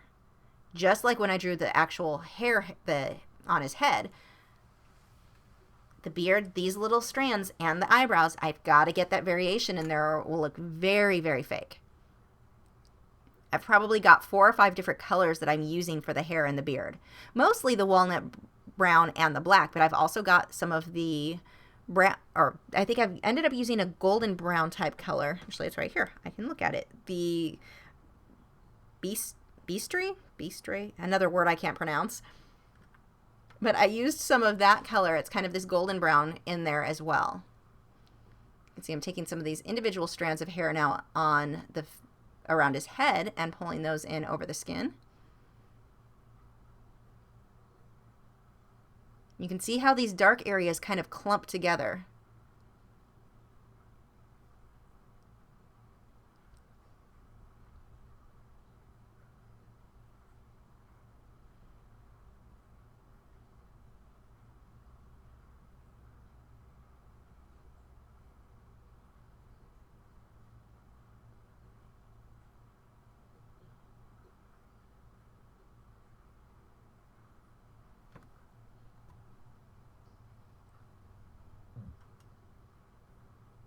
Now the edge of his beard, on the outside edge, it's going to fade into his clothes and his hair. So right now my shape may be a little bit off for his jawline, but that is all going to get corrected when I add in the shadows and go back through defining that later on.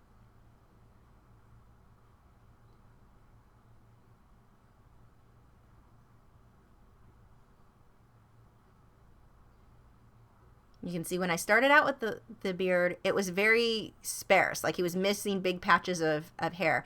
And as I keep working, I'm going to thicken that up where it needs to be.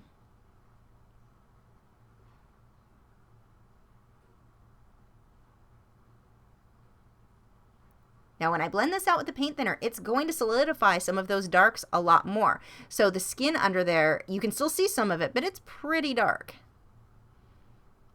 That's intentional. If you need to leave more skin showing, depending on how the person who you're drawing, how their beard is, then you may not want to blend out with paint thinner at that section. For me, I needed to soften all that out and darken a lot of it.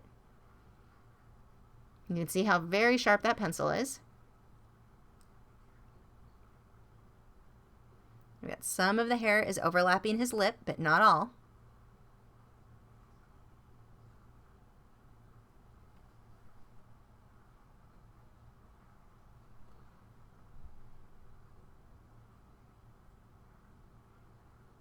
I'm using that walnut color here. And I usually will start with the lighter color and then build up to my dark. Much easier, much more forgiving than starting dark and realizing you filled everything in with dark and there's no more room for the light colors.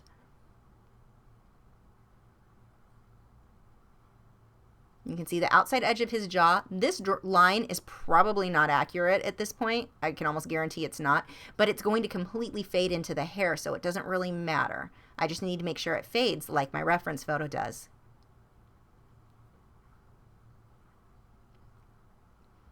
And if this is something that you wanted to draw, they do have, if you do a Google search for Jon Snow and Game of Thrones, this one is it's all over the internet. So for practice purposes, it's a really good one. It's a decent photo with the lights and the darks. You can see a lot in it. And there are some really high resolution versions of it online. Now, I would not make prints or sell anything from it, but for practice purposes, Game of Thrones actually encourages fan art. They reshare it on their own accounts, which is one of the reasons I like drawing their characters. They're fun just because I do like the show, but they do encourage the fan art. Unlike companies like Disney.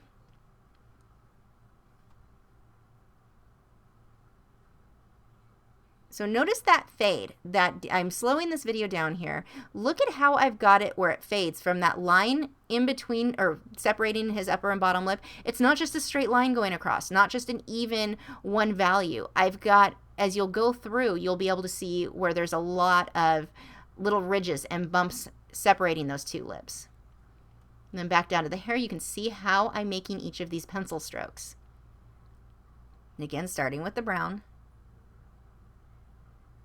There's a lot of variation in here. Some are curved, some are a little bit more straight.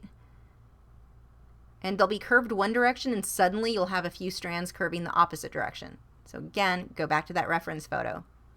But if you went through and copied or figured out, counted what word I use most or what phrase, reference photo would probably be one of my top used phrases or set of words in these videos.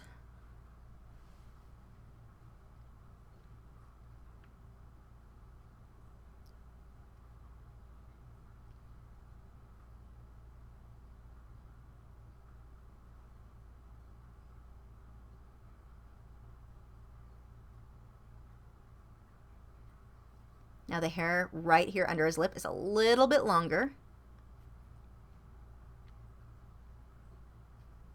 But these are the sort of details you really want to be watching for.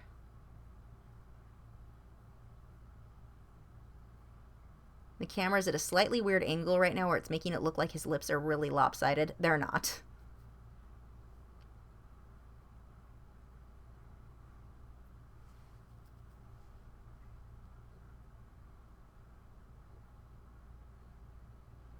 Now, being that I had blended that out with the paint thinner, look at the black that I'm putting over here, how nicely that shows up. You can still see the detail, but it's really shaded. You can still see those individual hairs.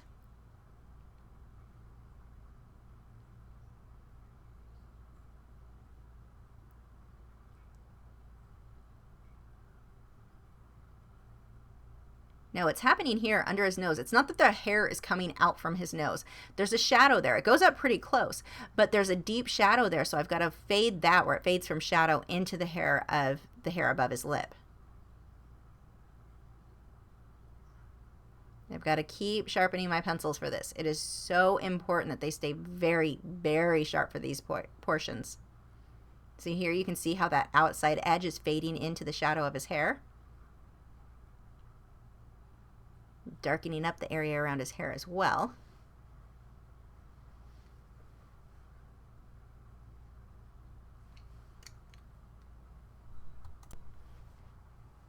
Now, I thought I did have a Patreon tutorial on eyes and colored pencil from a little girl from a while ago. Apparently I don't, so I will definitely be making a separate video of the eyes here in real time sometime in the next month or two for you guys. Maybe sooner. We'll see. I have no idea what my schedule is coming up, so I'm not positive.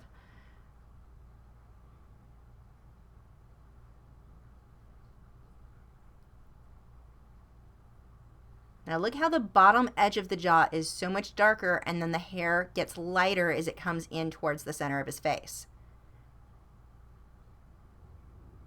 And you've got to watch too, a lot of times men, the hair on their face is completely different than the hair on their head. My husband, for example, has a fairly dark brown hair.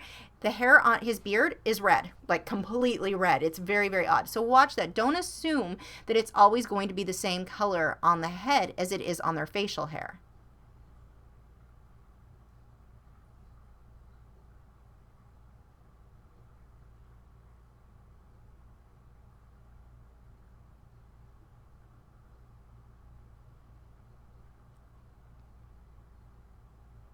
Coming through with a few little white strands for highlights in the beard, but I'm going to come back through when I do the mixture of touch-up texture and titanium white from brushandpencil.com. I am going to be adding some additional hairs with the white or little highlights, and it makes it look so much more realistic. I had never done that before with facial hair, and oh, I was happy with those results. You'll see that coming up soon. I'll slow it down for real time again for that. Now you can see, look really closely now, that outside edge of his jaw on the right, his left, look at how that fades back into the hair. There's no real definition of where the beard and the hair are. I need that to fade softly into each other. And then again, look how much darker the beard is under his chin. Now I'm taking this gray color and working on the skin here. I've got to darken a lot up. Now that I can see where the beard is, I have a lot of the details in. I can come through and really work on my values. You can see there's a lot of gray in the shadows around his nose on the side of his face here. And this gray is mostly on the right-hand side of the piece.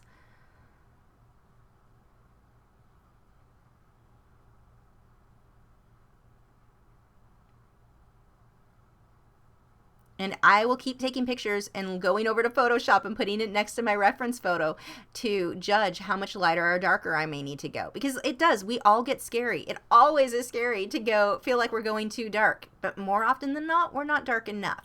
And so that's why taking a photo and putting it next to your reference photo to where they're both about the same size, it makes it so much easier to tell.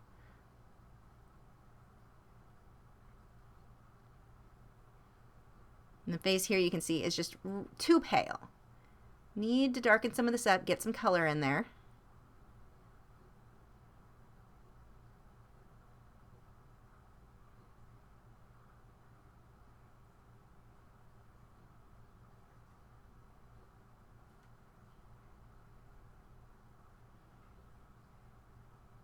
You see I'm darkening up that highlight on that side of the cheek too, because that side of his face shouldn't be quite as light as the other side.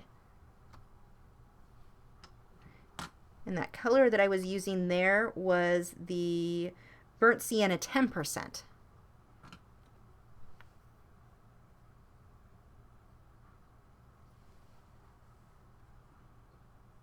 Which is essentially the same as the burnt sienna 50% is pretty much the same as the caput mortuum and Polychromos. 10% is the same, but lighter. So here I'm using a darker gray now.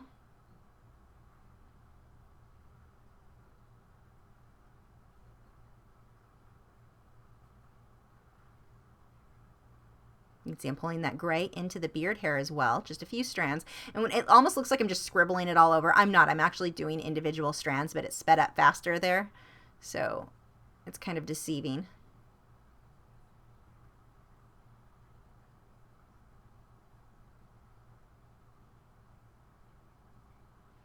Now here is that golden color that I was talking about, the I want to say bistre, I don't know how to say it. Bistre.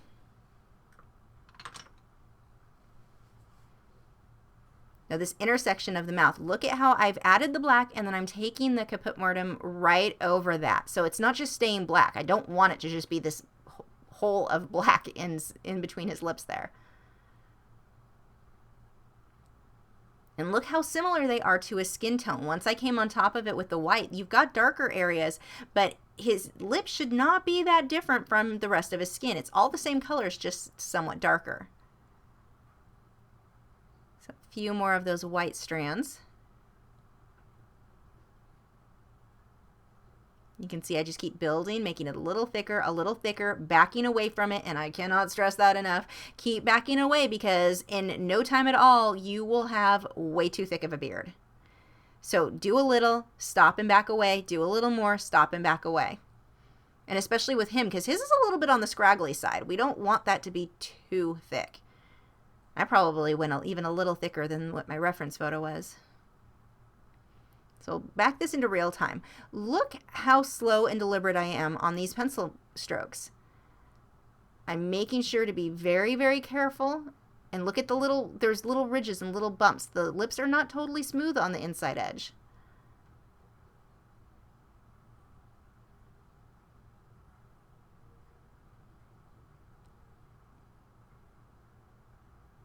And then I go on top of that with that caput mortuum, so that it's not just a line of black.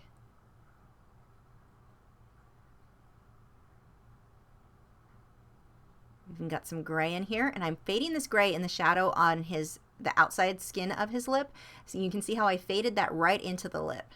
So you don't see a lot of definition where that gray fades from the skin, the lighter skin, into the lip color. I'm being very careful, just slowly looking at little details.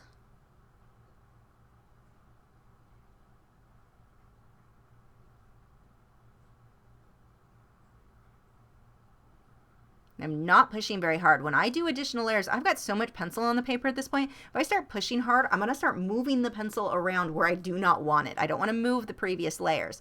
And it is on there thick enough at this point that I could do that. So I go very, very lightly, and then I will take the pencil or the paint thinner, and just with almost no paint thinner on at all, wow, none of that came out right. I'm going to take the paintbrush with a little bit of paint thinner, very, very little, and I can just go over it to soften it out, but I do not want to push hard when I get to those final layers. So here's where I've mixed the titanium white and the touch-up texture. I keep having a hard time remembering that. I don't have it in front of me right now. But I've mixed that together, and I'm using a very thin liner brush and putting in some of these little details of a highlighted white. You can see I've dabbed that with my finger so it's not too bright. And I can go back over that with colored pencil when it's dry. So I can keep, it doesn't have to stay that bright. But I'm adding these little shiny marks on the inside of that tear line there. That's too much, so I'll just dab that with my finger. This is non-toxic, so it doesn't really matter if I touch it. Unlike oil paint, where I don't want to use my hands to touch the paint to smudge, we can do that with this. These little details just make such a difference. I am so in love with this product, this combination of touch-up texture and titanium white. And I'll have a link in the video description. So if you guys are interested, and that is one that if you want to pick up, it's available overseas because it does not come in the aerosol can for just those two products. So while you can't get the powder blender, you can get these two items, and the shipping is expensive overseas, so it's one I would probably get a couple of, or if you've got friends who work in colored pencil, if you guys want to go in halves and both place an order together. But you may have to contact the website themselves and let them know, or there should be an area where you can contact them there. Let them know that you want to purchase it, and they'll give you an estimate for your location. But I don't think you can, at least you didn't used to be able to buy it overseas. The website didn't allow for it. It had to be done manually by contacting them. And just so you guys know, it can be done. This one is not limited to those within the US at this point. So you can see just those little dots, little things here and there make a big difference. I'm going to do a little bit on the lips. And if I go too crazy with it, no big deal. I'm just going to take the colored pencil right over it. Although while it's still wet, you can see I can stick my finger on it and just smudge it so it's not too harsh. And this looks a lot lighter when it's wet. As it dries, it's not going to be quite as opaque. If I need to make it brighter white, I could just go back over the same area. And how opaque or how translucent it will be depends on how much of the touch-up texture, the liquid that you mix in with the titanium white. More titanium white means it's going to be a lot more opaque. But it's also going to be thicker and harder to get the fine lines. And it takes a little bit of practice of getting thin lines with a liner brush when you're painting like this. So do it on a test paper before you do it on your actual artwork. Although again, for something like this, if you did something and it was way too thick, you can go over it with colored pencil. It doesn't matter that much. You can see just a few strands in here where the light is hitting the hair. And it makes it look so much more realistic. Oops, too bright there.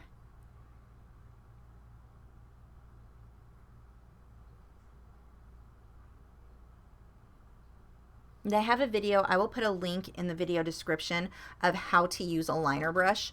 It'll get you started. And while I'm using oils and acrylics, it's the same concept here with this.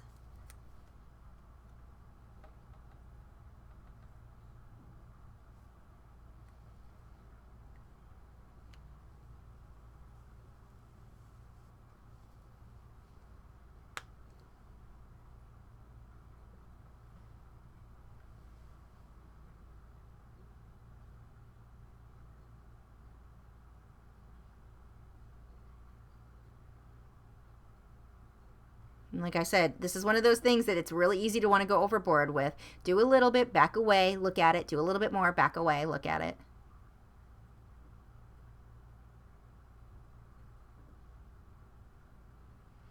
But these bits of white that I'm doing around the eyes too really help to pull the attention up to the eyes. I like to get a little bit more detail there than everywhere else.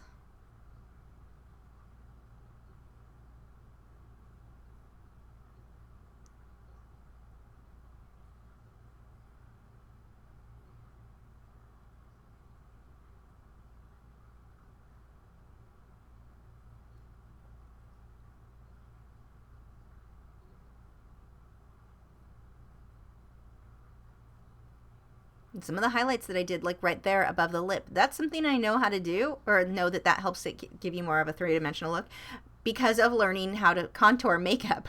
So that really, look up videos on contouring, makeup contouring, because it really is helpful.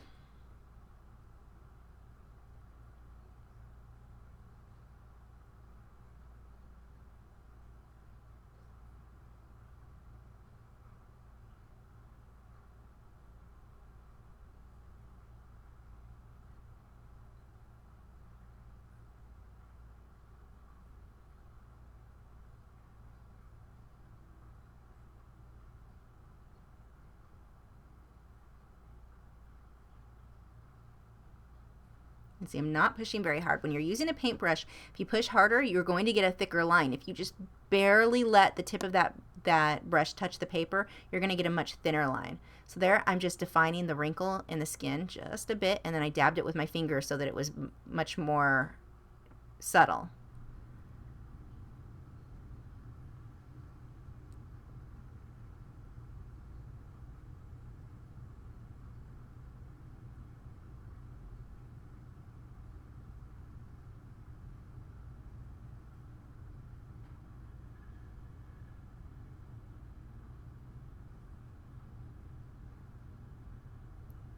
A little detail in here with the eyebrows. Same thing as on the beard. I need to watch the reference photo, make sure I'm looking at what direction these little hairs go in. Don't want to overdo it. I'm doing a little detailing around the scab there.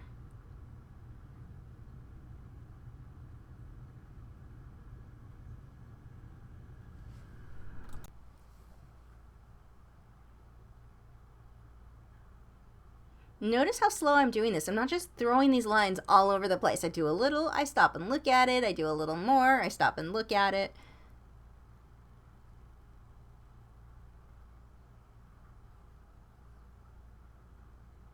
And once that dries, I can come back through with my pencils and decide, do I need areas, did I go too much with that white? I can go right back over that.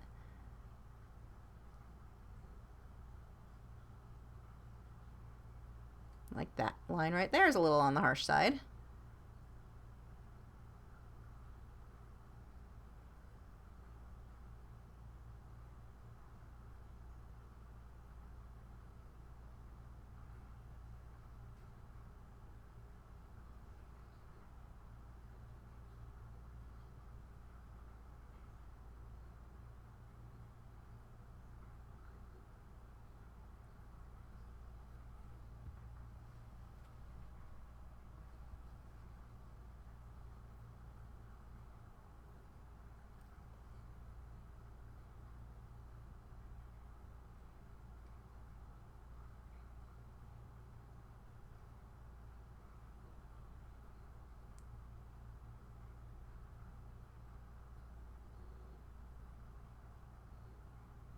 One of the things that I'm able to do here too is by putting the white just very, very lightly, I'm able to pull the skin color back out in between some of these hairs a bit where I've gone a little too dark.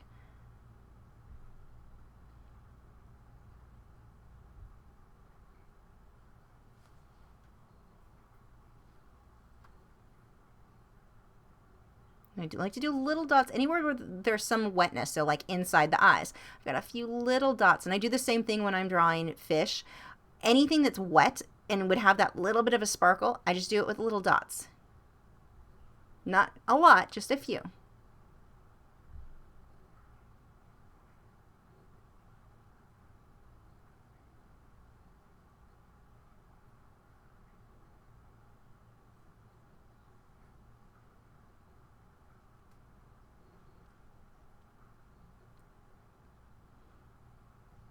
And we will be working on the clothes. The leather and fur will be next week.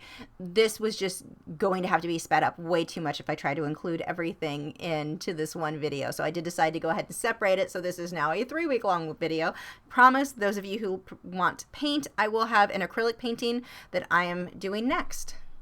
I think it's going to be a cheetah. I'm still working on the details on that one. Now, once I get more of the clothing in, I am going to come back through and make a few adjustments, but this gives you a general idea of what the face looked like.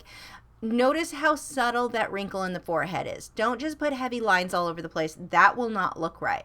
Also notice things like the highlight on the cheek on the left is a lot lighter than the one on the right. Pay attention to your reference photo. Things like that make a very big difference in making things look very realistic. So that is about it for the face. Again, there will be a little bit of adjustments that I'll do, but that's mostly everything there. Let me know if you have any questions, and next week we will be looking at how to draw leather and fur in colored pencil.